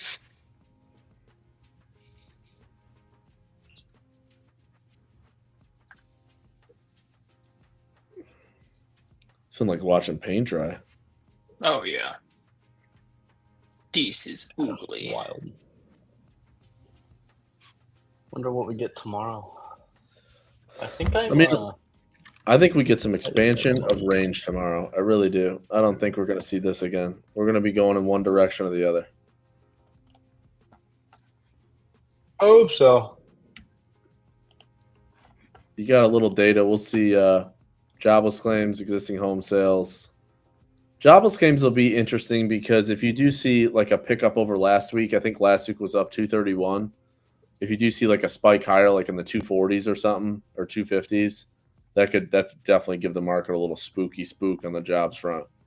Because what's interesting, if you look at, I was just looking at the chart, they actually, after all the revisions for 2025, there was only a total of 180,000 jobs added for the entire year. So a lot of those revisions are to the downside, which is, it's unbelievable. The BLS, we just can't get accurate data. They got to revise almost 900,000 jobs that never got created. So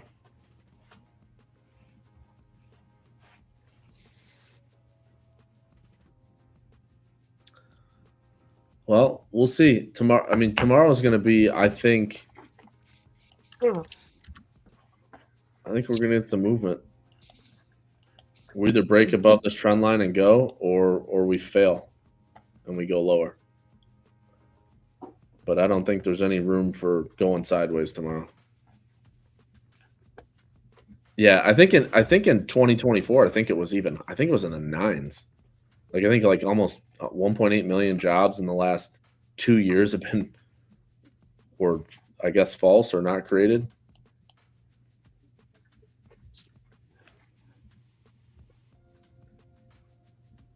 So, yeah, I think some of the real-time data that we're seeing, like especially in like the Truflation, like I don't know if you guys follow the Truflation index at all, but inflation is the real-time data is definitely much lower, and you'll probably see that in the government CPI data later in the year because of shelter and housing inflation kind of lags that index, and rents year over year are actually down. So core CPI, 55% of core CPI is three things. It's new, used vehicles, and shelter is 55%. So if those three things are lower in 26, you'd expect to see core inflation probably coming down, which is what I think will happen.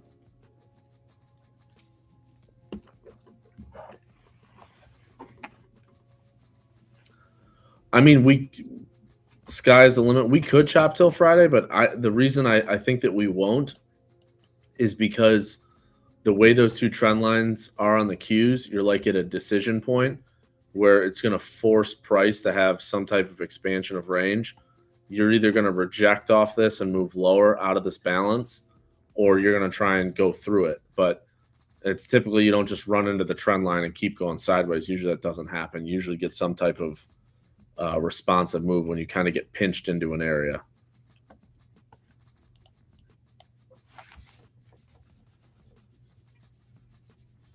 Yeah, shelter I think will be much lower, even if rates come down. And obviously today's data did not help rates. Rates had been coming down the last 2 days, but they moved them back up slightly in the curve. But even if mortgage rates come into the fives, high fives, it's not going to spur like crazy COVID housing activity. It's just not going to happen. So it'll help a little bit, but 50 basis points in the mortgage doesn't increase affordability unless prices come down pretty dramatically. And we're seeing that in some pockets of the country, but the Northeast, the Midwest is probably the strongest for housing, but also didn't see the run up that the South and the Southeast had as well. So I'm in the camp of lower, probably slightly drifting lower prices for housing. And I think mortgage rates will drift lower, but unless we have some job shock or something else, we're never going to see the housing demand like we had during COVID. Not a chance. The average first-time home buyer in 2025 was 42 years old, and the average home buyer of all homes was 54. So think about that from an age perspective. Oh, Amcor hit the all-time highs rug. today. Finally Flush figured it this out. thing down. Give me the loot. Give me the loot. I am seeing some weird things happen right now on the net drift on these premiums for SPY. You seeing which way? Downside. I've never seen this. I've never seen. I'm kind of testing some. I'm short. I'm testing something right now. I've never seen it look like this on the chart, so I want to see what happens. So I took that short at VWAP. He's testing.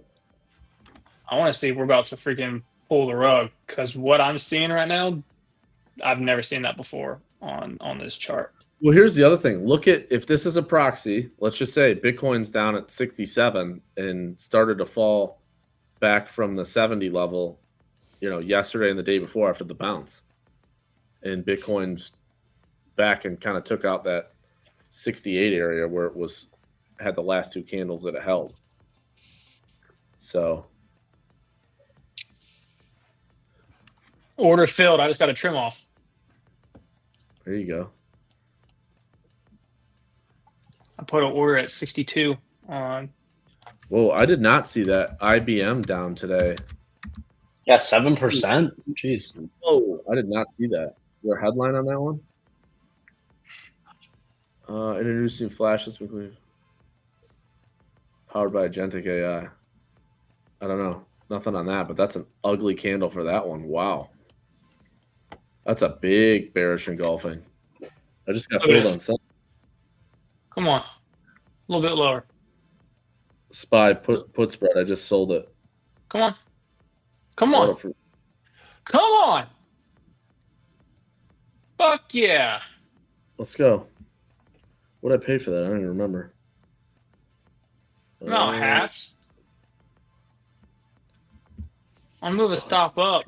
Holy smokes. No. Look at this. Will. Yep. Go to the Discord. Look at the screenshot I just posted in there.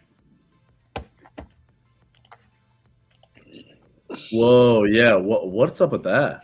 The green line are the call premiums going lower. The red line is your put premiums. Look what happened to the green line. Just got smacked. So everybody's selling their Look, calls. look at that. It was like a sell, a sideways, a sell, a sideways, a sell. I was like, okay, I thought it was a glitch. I refreshed my entire thing like 3 times. I Yeah. took some filters off and then I just left it alone. And I was like, no, that's real. And I was like, that's not good.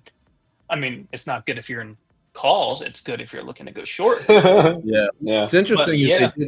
they didn't the put premium didn't start picking up until like the last 5-10 minutes or whatever. But it's interesting that people are selling call premiums. So are they selling calls? Are they getting out of them? Or maybe people expected the market to go higher today and it didn't. Now they're just dumping them.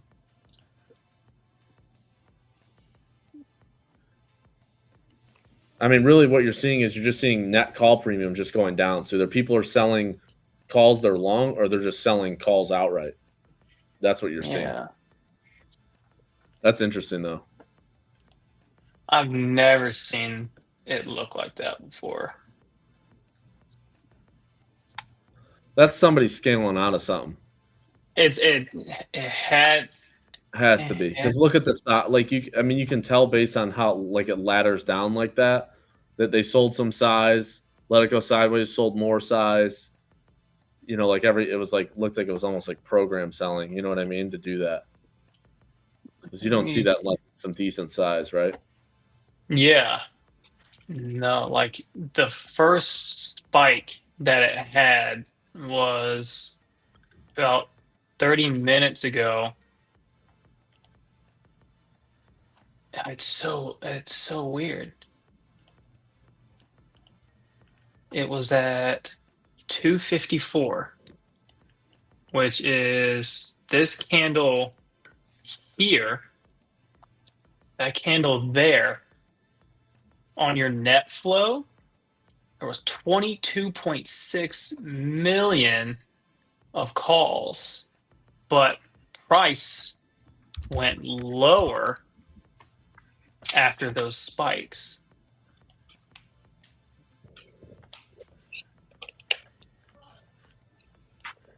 So it's like there was big movement on the call premiums, but I'm thinking it wasn't bullish. Yeah, not if you're seeing call premium go down like that. That means people are selling calls. Yeah, Premiums away. I'll take a picture of this one too. This will show the spike in the calls. It doesn't tell me if they're obviously bought or sold. It just tells me that there's big spikes, but I'll see the big spikes on the calls, but then seeing those staircases down. So it's like, was that $23 million worth of calls that were sold? Look at, come on, a little bit lower. Come on, SPX, previous day low. Come on, here we go, baby. Oh.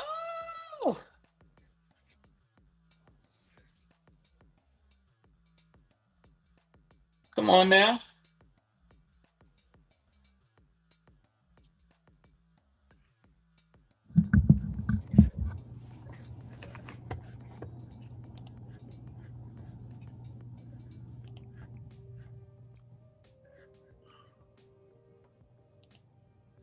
And we just hit like near the bottom of that zone right there on SPY, right near previous day low. Hmm. I'm not in puts. I took a futures short. I didn't take options.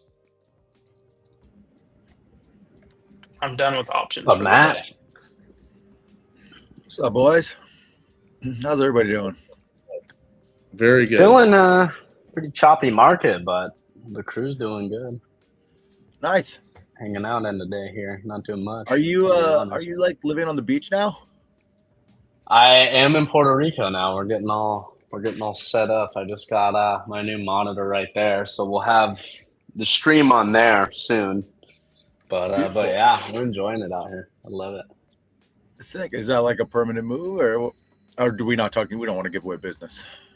No, it's fine. I mean, yeah, the idea is for it to be permanent. I have to go back to California probably in like a few months. But yeah, I mean, this is gonna be home now. So Nice. I need to come visit then.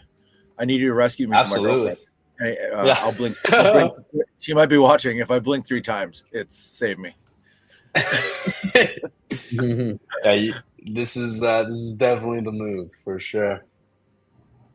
Have you Cool. have you been trading at all through any of this or what? Well, you know me. I'm I know, I know you're not like much of a trader, but I know you've been having Yeah, fun with us here and there. actually I've gotten in some good just through my talking to people and stuff like that. Like I've gotten in some interesting groups recently, and I've put some cash aside to possibly get better and to teach myself a little bit more about the intricacies of what you guys do. But I'm so busy, honestly, just out here like grinding, promoting vests. Where we've got so much going on, and that's kind of my main gig. They don't pay me to trade, so I'm like trying to just spread the word about perpetual futures, and get people to try them, dude. I mean, that's the main goal. But I actually talked to a bunch of people at Vest, because I think this is our weekly spot. So for now, and I wanted to bring more people on. I want to bring some product people on. I want to bring some other people that trade. I want to bring some people on that kind of work behind the scenes too, and just to talk about like what it's like to start a derivatives exchange, and then what it's like to go out into the open market and have to hedge these positions, and like some of the behind the scenes stuff I think would be really interesting for your audience. So I put those feelers out. I couldn't get anybody on today, but so I had to show up randomly. You guys get to just look at all me. good. All good. We love having you. But yeah, that's exciting to have some more of the crew step in here. I would love that. It'd be fun. Yeah, I think it will be really interesting for your audience too, because I mean, you guys trade a lot of leverage and derivatives, and you guys are like really good at what you do. And I think it would be cool to have some of the people from Vest that come from different funds and are now like looking to kind of build these risk management systems for a new exchange, kind of what that looks like. And we have to go out in the market, and we have to we're a market maker too, so we're out there trading all sorts of different stuff to try to get positions down. And I think it would be really cool for the audience, and if you guys talk to some of these guys that are like professionals that come from building exchanges and stuff. So yeah, I think it'll be cool to keep people engaged. And I did ask for another giveaway from the company, so we've got the Wolf going. I was able to get 50. Oh boy. Yeah. So we gave away last time I was on here, we gave away 100 essentially free evaluations. Yes, we did. That was gone in like 30 minutes. Yeah. I had a lot of people DM me afterwards, like, I didn't get one. And I spent quite a bit of time just working with people, trying to get them onboarded. So I asked for another 50 because I think it would be good to get the like remaining people. I think there's some like probably repeat people in here that didn't get it before. So I have that, and I will text you, or I will chat you that, and you can put it on here whenever you feel ready. Yeah. Feel free. I'll get that code on screen for everybody here soon, and they can dive in and try and grab an account here. They should probably go. Other than that, I'm just here. Any questions y'all have, or any questions from the audience? Yeah, we're just hanging out into the market close here. Not much is going on. This market's pretty choppy, but always having fun. And I know M's been killing it on Vest. He's like taking multiple payouts, I guess. Like he's going nuts over there, trading Vest a bunch. I know he's not on with us right now. He's feeling a little unwell today, but he's been killing it. Love to see that. I know a lot of people in the chat have already picked up accounts too, and they're killing it. So love to see it. Yeah, he was messaging me like, I passed this. Like I've got this withdrawal coming. Everything's chill. Like it came right away. Like I'm just like, let me know, man. Like keep grinding, dude. I'm proud. It's pretty sick. Happy to help people make money. That's for sure. Oh yeah. Let me get you the code. Yeah, give me the code, and I'm just getting this tweeted out right now, and we'll get everybody here to try and pick up some accounts. Yeah, it's just going to be 50. So I encourage people to just hop right on that. And oh, by the way, if you already have the 99 codes are just one-time usage per account. So if you've already used one, it's going to block you. You can try to get around it in certain ways I'm not going to talk about. It might still block you. We're pretty vigilant about like not letting people open up 1 million of these at 99% discounts. It's really designed to help you guys like learn how perps work and get familiar with Vest as a product. So please try not to go nuts and take advantage of it. Let people use it. They're limited. So I will shoot that to you now. Sounds good. I just got that posted to the Wolf Trading account, and I'm about to repost it from my personal. Should probably get some more people joining in here right now. A lot of people are using the Wolf code still too, so I'm glad that is. That's still 50% off as well, right? Is that? Yeah, we still got it. We're gonna just keep running that one until the powers that be tell me to stop. So I've got Wolf live right now. Yeah, I know a lot of people have been using that code. Let's see. Real quick. Been primarily trading Bitcoin on it. I know that's what Emp's been doing for the most part too. But remember, guys, I mean, I know for the majority of us on the panel and the audience, we're trading Mag 7 tickers. You know, you're trading a lot of stocks. They pretty much have every ticker you could think of on Vest, even Walmart. You want to trade leverage Walmart? You can go for it, which is pretty cool. But yeah, I saw UNH on there. I don't know exactly all the tickers that are on there, but pretty much, I mean, any ticker I thought of was on there. So experiment, see what's on there that you like. I know there's a ton, so it's worth it to take a look-see. Yeah. And I mean, you know, Mag 7 and all the major cryptos and, you know, the major like indices, ETF, stuff like that are really liquid and have really good spread and are good to trade. So I can see why a lot of people kind of focus in on those. But if you have anything that you want to trade, you have any questions about those markets, most everything is on there from the S&P.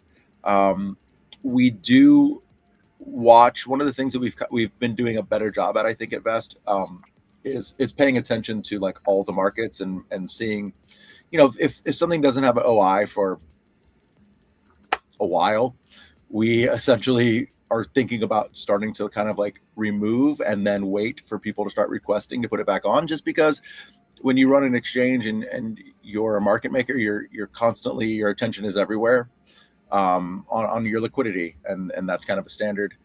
And we want to like focus in on things that people really want to trade. So everything is pretty much on there. If you have a suggestion, you want something else, hit us up, go to our Discord, shoot me a message on X, whatever.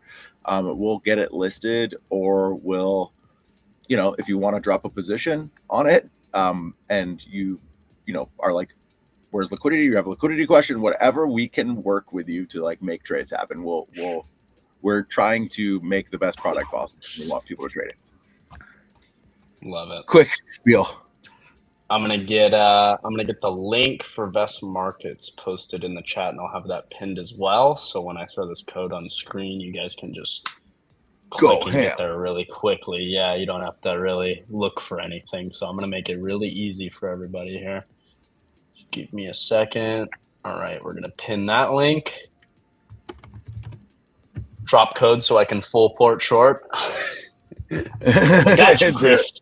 I got you, Chris. Don't worry. Any stream not loading? Internet so ass. That must be your internet, brother, because we're good over here.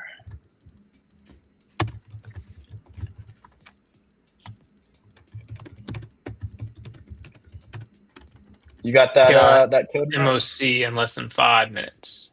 Oh, heard that. Yeah, watch your charts.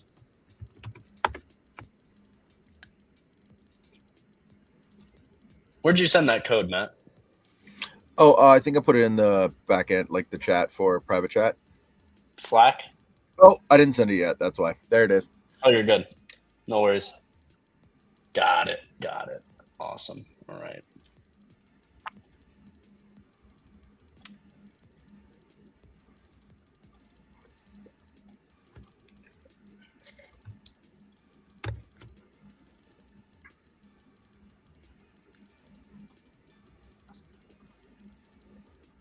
All right, guys, I just threw it on the screen.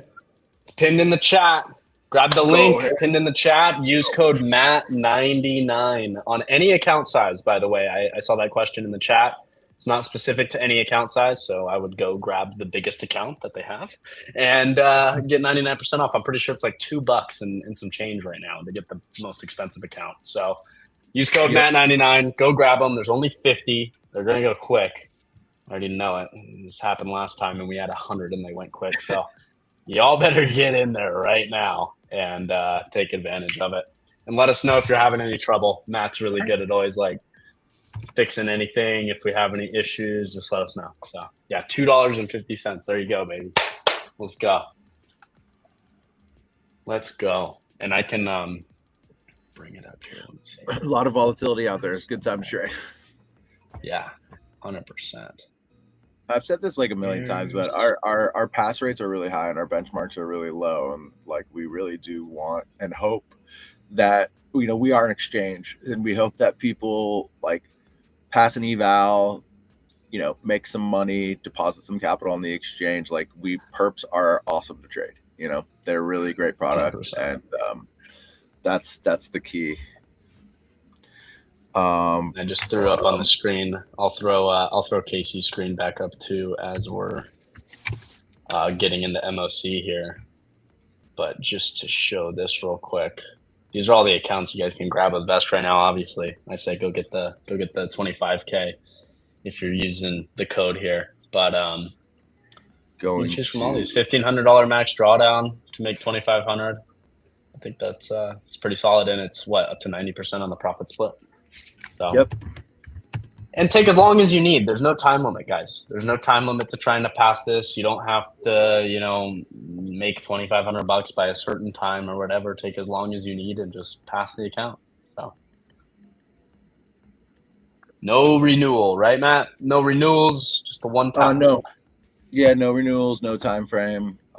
Take as long as you want. We've had people pass it in 30 seconds. We've had people pass it in 2 months. It's just like, take your time. I think M passed it in a couple minutes. Yeah, it's ridiculous. Yeah, gotta be wary of you, like very good traders. Like, we've had a couple people that like just pass it immediately. I'm just like, oh, can I get some lessons on how to trade? Right.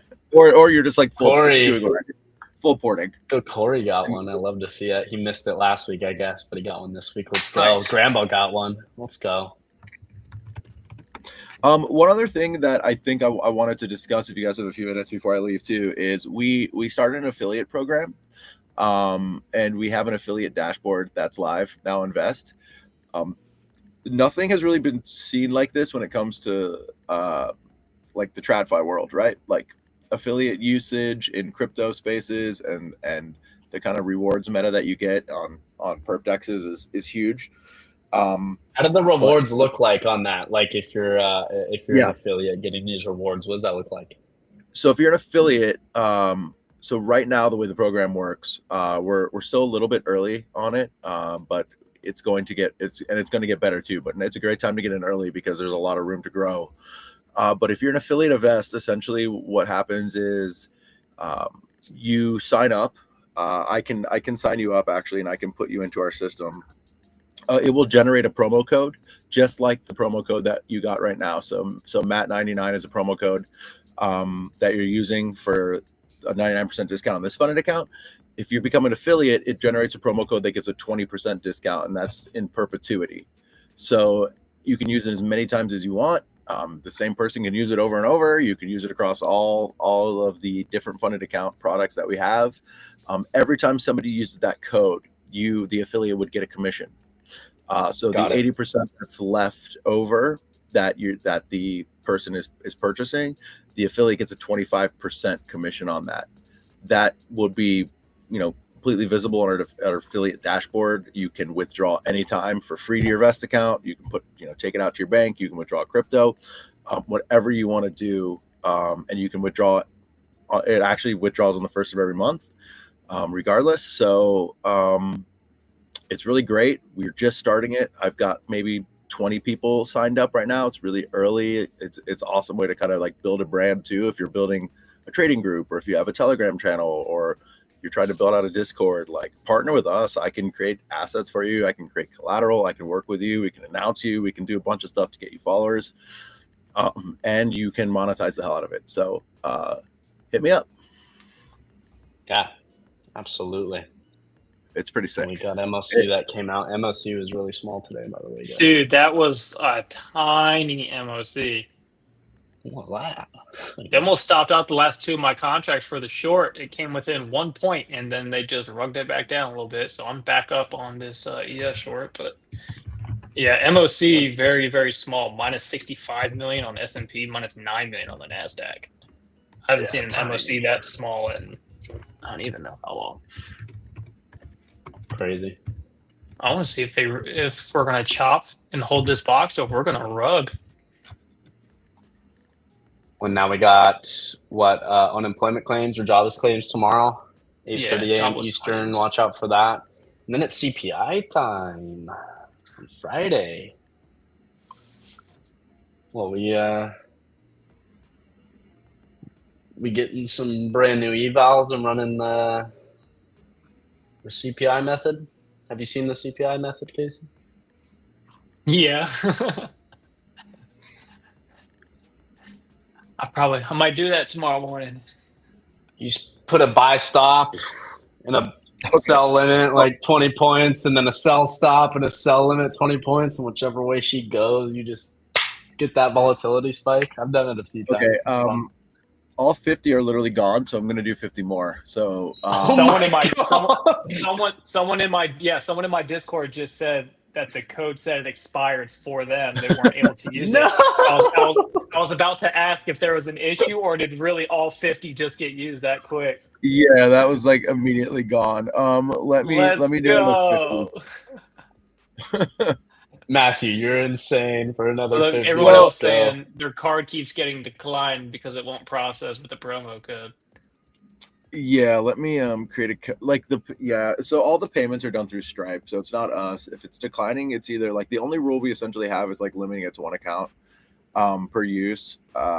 So I don't know why it would be declining. It's probably because the promo code is expired. Let me add some more real quick and see if that That's helps. hilarious. Look at them chopping. We're gonna close right at freaking volume point of control, just right in the middle. Look at this. Get a fib, high to low, draw it All right. across. Look at that. We're open. Everybody get in there. Go, go, go, Same go, code? go. They just use the same code? JT, Same code, JT, Matt go, 99. go, go. I'm trying to see, like, I'm gonna go in and see why some of these people are getting blocked, actually. Dude, watch them close it right there. Boring price action. Sorry, say go now, same code. Go, go, go. Go. Try now.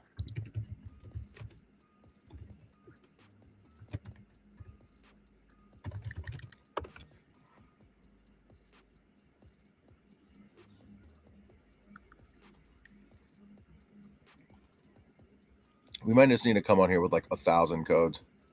I mean,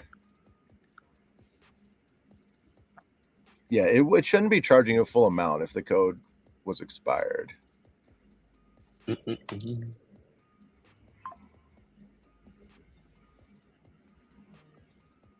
JT said, got it. Let's fucking go. Nice. Yeah, I can see some people are getting blocked, and it's not because they've used a code before, a 99 code before. They've used another code before.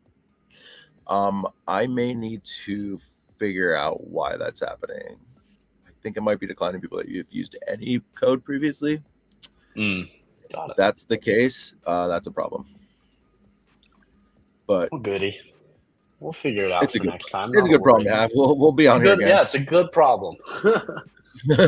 We will get you a code. I promise. Like, hit me up on X, and I will look into your account. My biggest problem is they keep giving out too many discounts, and it's causing issues now. Sorry, guys. What a great problem to have. Reminder, if you have already gotten one, you're not going to be able to get one again. Yeah. Got 3 minutes. Market sat into the close. Mm-hmm. But we got a nice range going into tomorrow. We'll see what we want to do. This higher time frame still looks pretty damn good for upside, but we'll see if we want to break to the bottom of this range and try and sweep lows again, or we get actually moving above yesterday's high. I know we swept it this morning, but I want to see that 514.50. I'm still short. Are you? Yeah, they've yet to take my stop on the last 2 contracts after covering, so put a stop at 6970.50. Came close, never hit. I still got 2 up Samira on. in the chat picked up a count. I mean, that's just a sniper's cup. Maybe.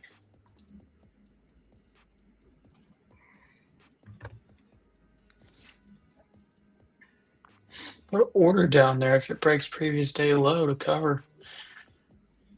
I'll give it a few minutes after the close. We got any big earnings about to come out? Good question, actually. Let me go check. Yes, we do. APP, McDonald's, Ooh. Cisco. Looks like we're hanging out for a few minutes, ladies and gentlemen. Ooh. We're going to hang out. So stick around. Here. See, after the close. And you got Grab, McDonald's, APP, and Cisco. APP will be interesting. McDonald's will be interesting too. I think I already have it marked right here. Yeah. McDonald's just made like new freaking highs. And now it has a head and shoulders on your 4-hour, but it just made new 52-week highs recently.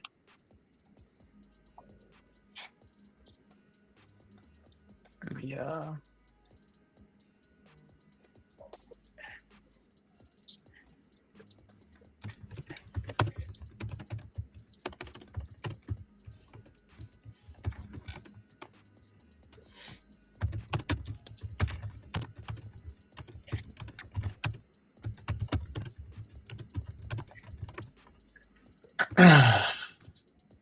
Got Rivian tomorrow. Coinbase tomorrow. Airbnb.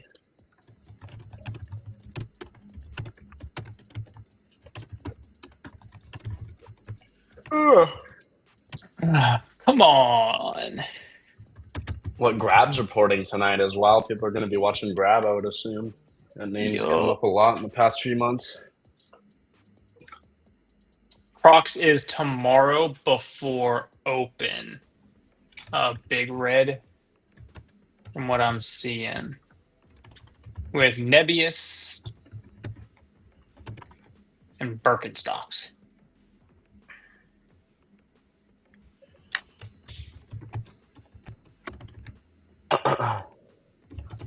Oh wait, did McDonald's already report? What? No. Isn't it usually in the morning though? So Earnings Whisperer says before open. Earnings Hub says after the close. TradingView says after the close. Oh, well, that's helpful. Right? Yeah. I've never seen it after the close ever in my life. It's always been before open. Let's go! Uh-oh. We dropping? Red candle right into the close. Let's go, baby. Red candle. Go. And this market is closed. Go. Come on, Well, we trigger got the earnings to order. watch now. Trigger the order. SPX really was $2 from it. Come on. Interesting. Come on. I feel like I want to get short for tomorrow. I don't know why. Short. Come on, baby. I don't know why. Come on. Oh. I don't know. I just feel like this close, we held under that 69.50, and then I don't know. Come on. A little bit lower, baby. Higher. I still need A the little journal. bit I didn't even low, journal yet. baby. Trying to figure out other shit all day. Got to journal. So what did the Nasdaq close right on the 9? Yeah, we closed right above previous day low on SPY and SPX, like literally pennies above. Q's closed below the Oh! 9. Whoa, Go get yourself a McDouble. Oh, McDouble.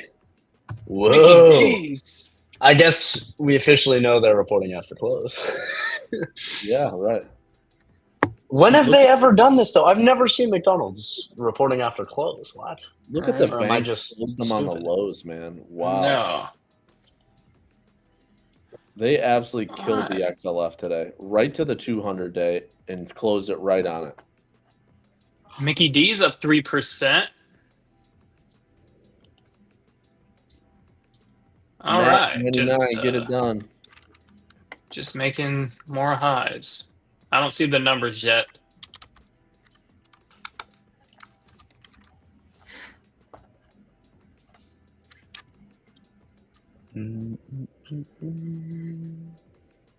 There it is. EPS 3.12. Estimate was 3.04. Beat. Revenue 7.01 billion. Estimate 6.83. Beat. EPS year over year 3.03 versus 2.80. Looking like pretty decent earnings across the board, positive for McDonald's. App Levin's reporting too, right? Yeah. You know the space that got wrecked this morning as well was the home services like Zillow. I know they reported, but they also got crushed. A lot of those. They're saying the AI is going to maybe come in and take a lot of these software's job for the busy work in real estate. You know, I used to actually do real estate long time Did ago. you? Very like Yeah. high-end luxury stuff in Las Vegas when the markets were insane here when I first got out of college. And yeah, I remember kind of like not AI. It wasn't the AI boom first, but it was like Zillow and Redfin and people essentially saying like you don't have to list your house for 3% payment to some broker to like fill out a pamphlet for you. You can just like put it on our website and we'll like Throw it on Zillow. Yeah, we'll spread it here to like everyone because it was like the 3% commission thing died pretty quick after that. But yeah, it's like that's been happening. I feel like since that moment, and it's still like it has eliminated a lot of the real estate industry, but there's still those kind of like specialized guys around, and that's really like it. So I can see that being a good argument. It's been there for a long time. Right. No, AI real is estate's dope. Popping Chipper. now 3%. Oh, A little sticky with the blicky. Let's see. I don't Still see waiting on these numbers. App Levin yet. App 11, I want to see this one be a big mover. Whether it's upside or downside, I don't know, but I just want to see it. nice pop so Something other far. than- Let's see if that actually holds. Because this name on, look at the daily chart for App 11 where it's at. Not good. It had the gap, it filled it, and now just consolidated. So it's either slam it straight back down or actually get it back up into like 550 area. Like where it's at right now, like I think it's $100 mover, either 350 or 550 coming next.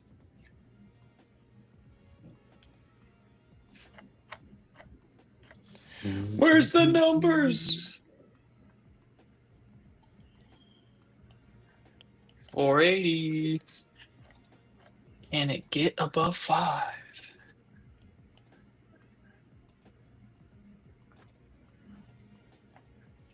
How we doing on the accounts? Everybody getting their accounts? Everybody satisfied? We got about 10 Yeah. left on the 99s, and then I'm gonna 10 left. have to dip That's out of Marcus. here. Let's go. I feel Hey, you're the bad. man, Matthew. We appreciate you, bro, coming in and Oh, just thank you. supplying the crew with accounts. It's awesome, bro. We I love really your crew. appreciate you. You guys are the best. We have a good time, you know. We have fun. I really like hanging out with you guys. I've done quite like some other stuff with some other groups. This group is the best. You fit right in. I'll say that. You fit right into us. I fit right in. I Great know crew. nothing about trading. That's No, fine. No, you do, Good, but don't your have to- vibe. You got the none of us vibe for do. the Wolf Crew. I'm gonna come on here one day. I'm gonna come on here one day with like a bottle of wine, and I'm just gonna sit here all day and just talk to you guys. I'll join you. I'll I join like you. Let's it. go. Now we're talking. Now that is a stream I want to watch. I Yeah, have you some gotta find out Cabernet in everything the else. kitchen. Should I go grab it? I mean, I Yeah. might change my name to Wine Trades.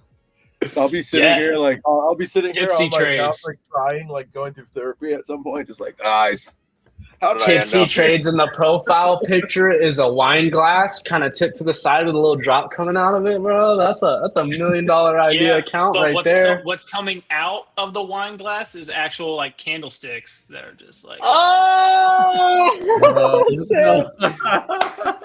Perfect group. Somebody got to do that. If somebody starts that account, I will follow it.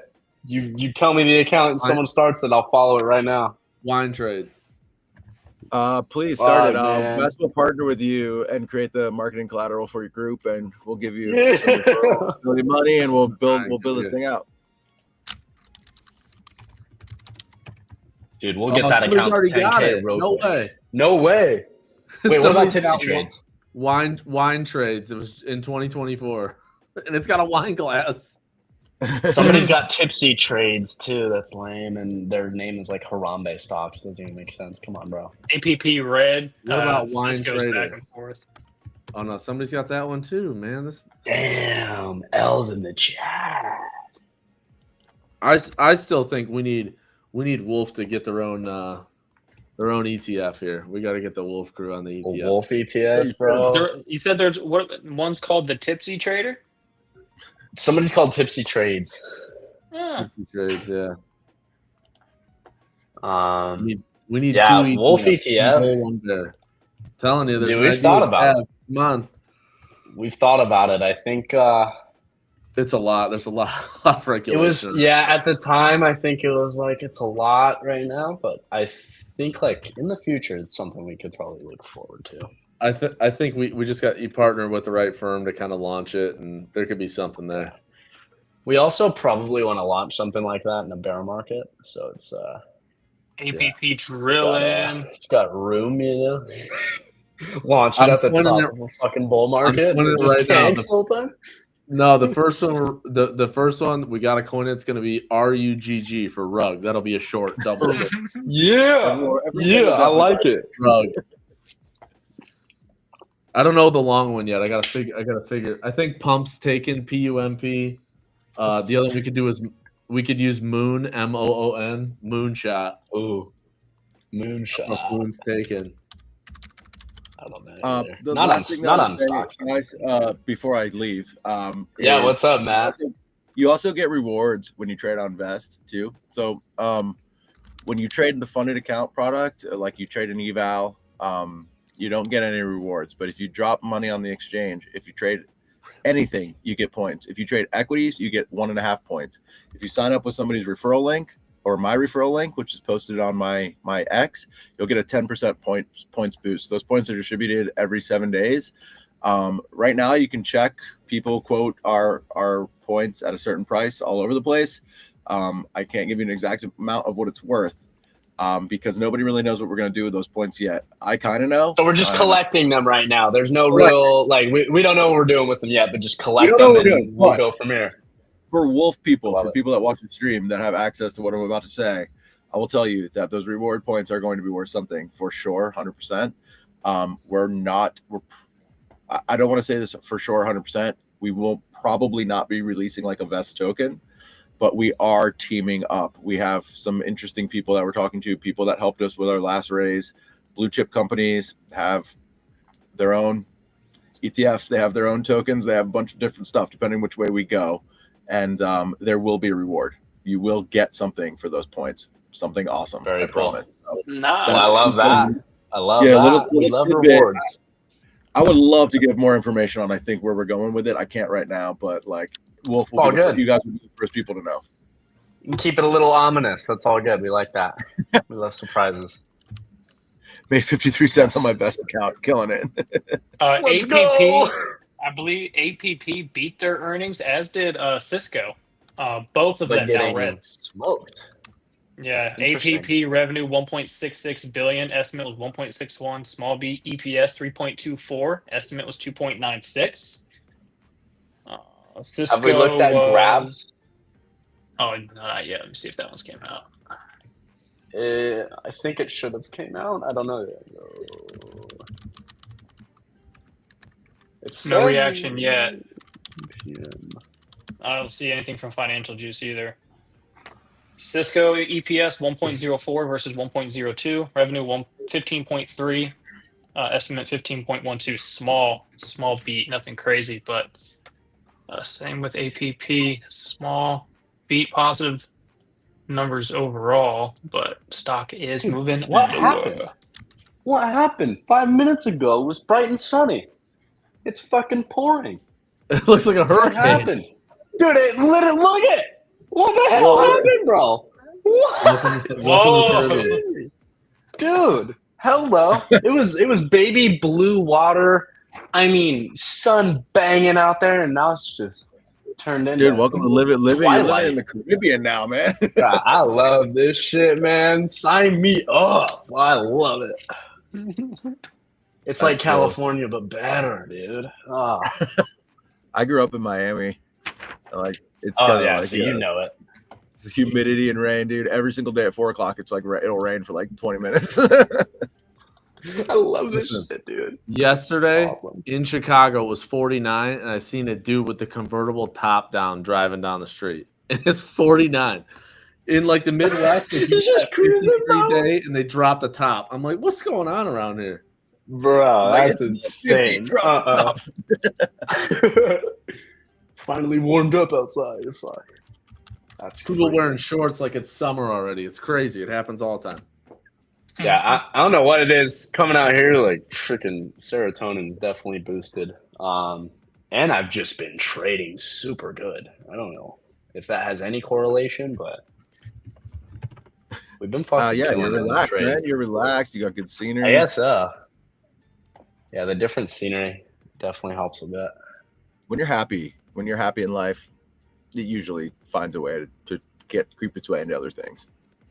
Facts. Let me Platform see. Best If is we got pretty to user 50. friendly. It is. Did we? We're at 50. We hit it. All right. We got there. I'm gonna fix the issue for everybody that didn't buy 99 but used another code that's not letting through. I'll have that fixed next time. No worries. Yeah, so we'll- everybody stay tuned and make sure you're on the Wolf stream when Matt comes on this next Yeah, time. get on 'cause here I know on a lot of you guys Wednesdays. were trying to use the code. It wasn't working, but we'll have that ready for you. maybe we'll give away some points too if you like drop your vest account. We'll do something else for all the people that come on Wolf. And yeah, I'll be here next Wednesday. Hit me up if you guys need anything. Yes, sir. I know I forget your actual on Twitter. Let me bring it up. There it is. I'll put it in the chat for everybody so they can find that easily. Feel free to hit Matt up, guys, on X if you guys need anything, have any issues, have any questions, anything like that about Vest. Hit Matt up. He'll help you out, and give him a follow as well, since he's coming on here, giving us accounts and helping everybody out. He at least deserves a follow for that. So Thank you. give him a follow. Make sure you're following all the other speakers that join us every day. Casey's here, Will's here every day, all day with us. Shout out to you boys. We appreciate you. Let's go. Yes, sir. Let's go. Yeah. Did Grab didn't do anything still? Hey, later, Matt. We'll see you later. Later. Have a good Peace. one. Later, You Matt. too, man. Bye, guys. Bye, Trump's Casey. speaking right now, by the way. Trump holds event on coal at the White House. Speaking right now. Cisco getting crushed and AppLovin. They took it up and then ripped it down. Yo. Hooked. Yeah, I'm not I seeing like it. nothing on Grab yet. I think those are the two tickers. If we ever have the Wolf ETF, we got RIP to the upside, RIPP, and RUG to the downside. Rug. I agree. RUGG. I Those are like great it. names. You're great. Oh, McDonald's fading.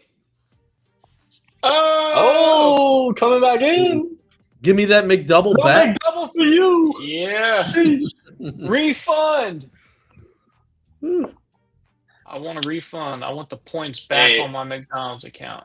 All I know is if they put the McGangbang back on the menu, they'd probably be up. Just saying. Bro, right? I got If it wasn't a secret menu item and you could actually like see that on the menu, dude, the stock would be. I gotta manually order and make that myself now when I go. Terrible. Atrocious. Oh, McDonald's load back at low day. Ouch. What time? Telling me Matt What? 99 It's not past valid. 4:15. I don't see nothing on Grab. If you guys are trying the Matt 99 code now, it will not work. All the accounts are gone. Another 100 just cleaned up by the crew. I love it. Unless it was this candle right here at 4 o'clock. No way. No. The numbers aren't even on Earnings Hub yet. They haven't. No way. No way they've come out. But what's the holdup though? What is happening? Hold on. I'll give it to 4. Let me try and get some insight. Here. Do some FBI work. FBI. This is diesel. It's FSLY. Fastly, look at that.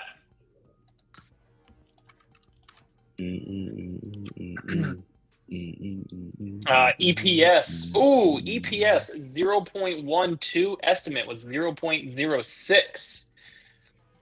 That's a big beat for them. Revenue, 172.61 million. Estimate was 161.36 million. Nice.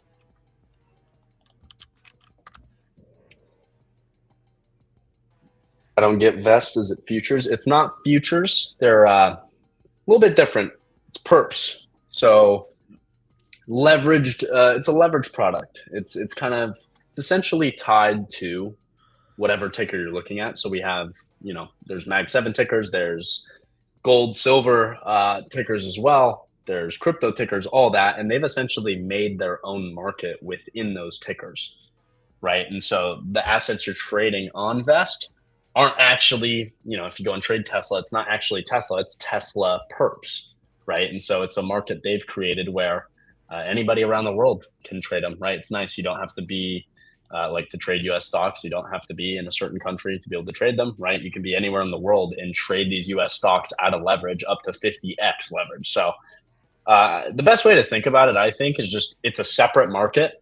Kind of like options in a way where, options contracts are different from buying shares. It's tied to the share price, right? If the share price moves, option contracts get affected. Similar to that on Vest, right? Those perps are going to get affected and move pretty much perfectly with whatever asset you're looking at. But it is kind of a separate market. That's why they're 24/7 trading, right? And you're like, well, what about when Tesla closes in after hours and then opens up? How are they where's the trading going on in between? And that's where they're creating their own market for that, right? So I hope that makes sense. I know it's kind of confusing, but I hope that makes sense there. So a little bit different, but really gives a lot of opportunity for everybody around the world to take advantage of the moves that are happening in U.S. stocks, or not even U.S. stocks, but commodities as well, and everything else. So it's pretty cool. I've been playing around. It's fun. Fun time. It's not my main thing, of course. My main thing is doing the NASDAQ futures, but it's definitely fun to play around with. And I mean, you can make some quick, fast money. I don't think you can get paid out with somebody faster than Vest, to be honest. Emp passed the account, made $1,000, paid himself out into his Robinhood account, all within 5 hours. It's kind of unheard of anywhere else, so it's pretty cool.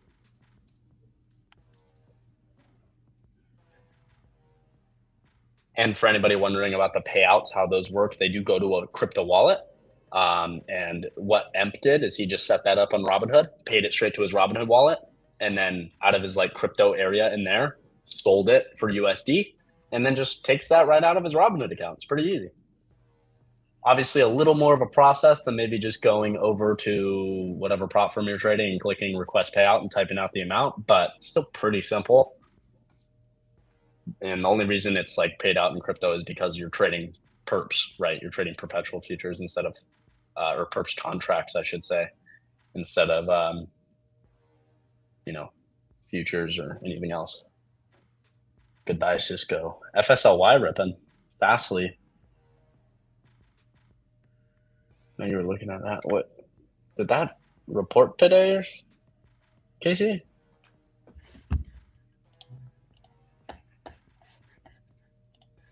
He's talking, but he's talking. I think he's in the Discord. Yeah, he's on his channel. We're talking about They might Fastly. be yeah, are they like a lower market cap company or something? I don't see them on earnings. Yeah. I might just have this filtered to where I can't see it, but yeah, they're a cloud. it looks They're like in an the earnings cloud move. space as well. Sorry, I was closing up Discord stream. Oh no, you're good. You're good. No worries. Someone said, does Grab know it has earnings because it's not moving? I know. I know. It's kind of what we've been saying.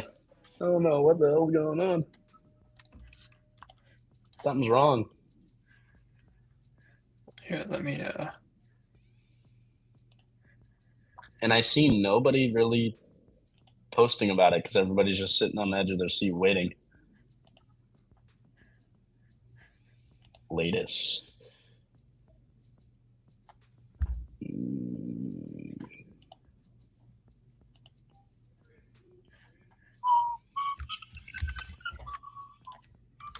Jordan, check that out. Bro, that's sick, dude. Right? Bro. Right? Dude. I almost want to just make the account.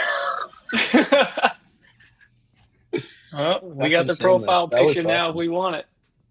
That looks sick. Did you just throw that into AI real quick? Yeah, I had ChatGPT make it. Bro. That's actually pretty damn good. That's like exactly what I was thinking when I said Yeah. it. No, that's like perfect. That's cool. All right, Grab. Well, Yep. All right, boys. I think I'm gonna might be a jump no-go. out of here. The sun is shining, and I'd like to be shining down in Puerto Rico one of these days soon. Yeah, bro. Come Right. down. Come join us. March. Come hang out. We'd love to have you. I think March. I was talking to Emp, and maybe after Gav's wedding or whatever, somewhere after that, I might come swing through for the weekend or something. You should. That'd be a fun time. We'll all go to Pizza City and get some drinks, get some pizza. I like it. I need to get my first out of country experience. Well, technically, Puerto Rico is in the U.S. Oh It's yeah. a territory. You should I've say never- out of the It's lower interesting. 48. Yeah. It is weird. It very much feels like you're in a different country. Is there Even customs? all the Do you have to police- go through like a customs thing or like nothing, right? You just get off the plane and go. None of that. Nope. I Okay. just show my Wasn't ID, sure no if I read that. passport, just a real ID. And it is interesting though, because you come here and obviously, for one, like it's Spanish speaking language, and like the cops are not like they're not federales, like it's Mexico, but they're not normal U.S. cops either. It's like their own cops, and like the lights are even different. Like they're green and blue out here. It's interesting. But like they're just like American hall money is monitors.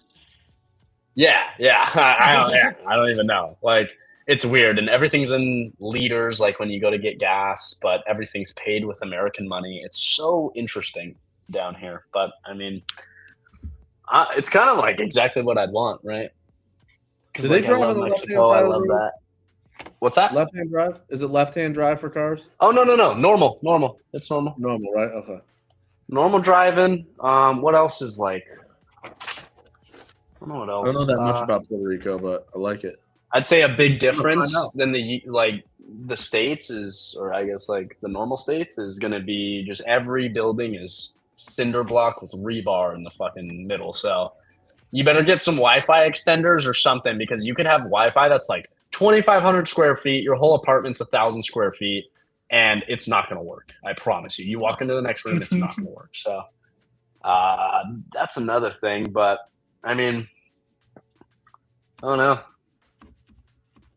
I'm just watching the sky right now. It's going from sunny to rainy to trying to go back to sunny right now. It's crazy out here. Love it. Hopefully soon we'll have the setup a little more set up, so you guys will be on that camera and it'll be a little higher quality. But I could do that right now, but you won't hear me because there's no microphone. So, and wait, Casey, do you have your AirPods connected to your PC? Yep. Dude, I don't know if you have issues. Like when you just pop open your AirPods and throw them in, does it just connect to your PC? Easy? Yes. No. No. Really? Okay. No. I have issues sometimes.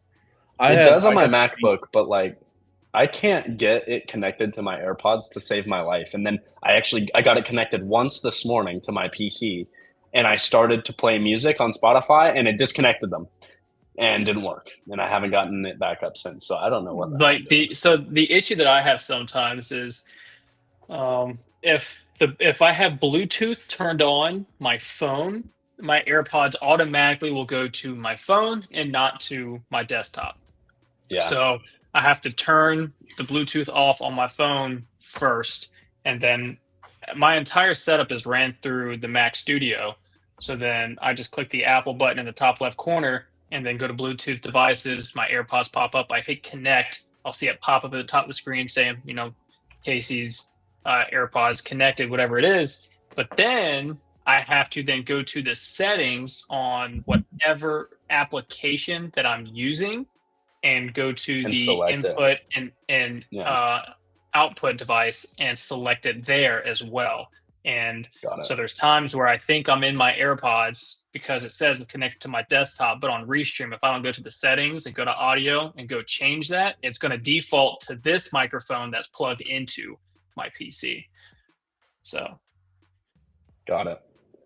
Yeah, they make it annoying because it's not Apple going to Apple, it's Apple going to Windows. So annoying. Because I was trying to do that, because if I could connect them, then I could speak to you guys and hear you, because there's a microphone on these, but it's not working too well. So, all right, crew. Well, it's been a day. I know Levi was just asking, does Vest let you trade 24/7 pre and post? Dude, trade 24/7 as much as you want, anytime you want. So that's there. But we'll be back tomorrow. I know Emp will be on stream early in the morning. I'll be on Spaces for a bit. And then we'll all be on here to have a great day on stream. So love y'all. Make sure you're liking and subscribing. Will, Casey, Thanks, love everybody. you boys. Appreciate Love you you guys. We'll see you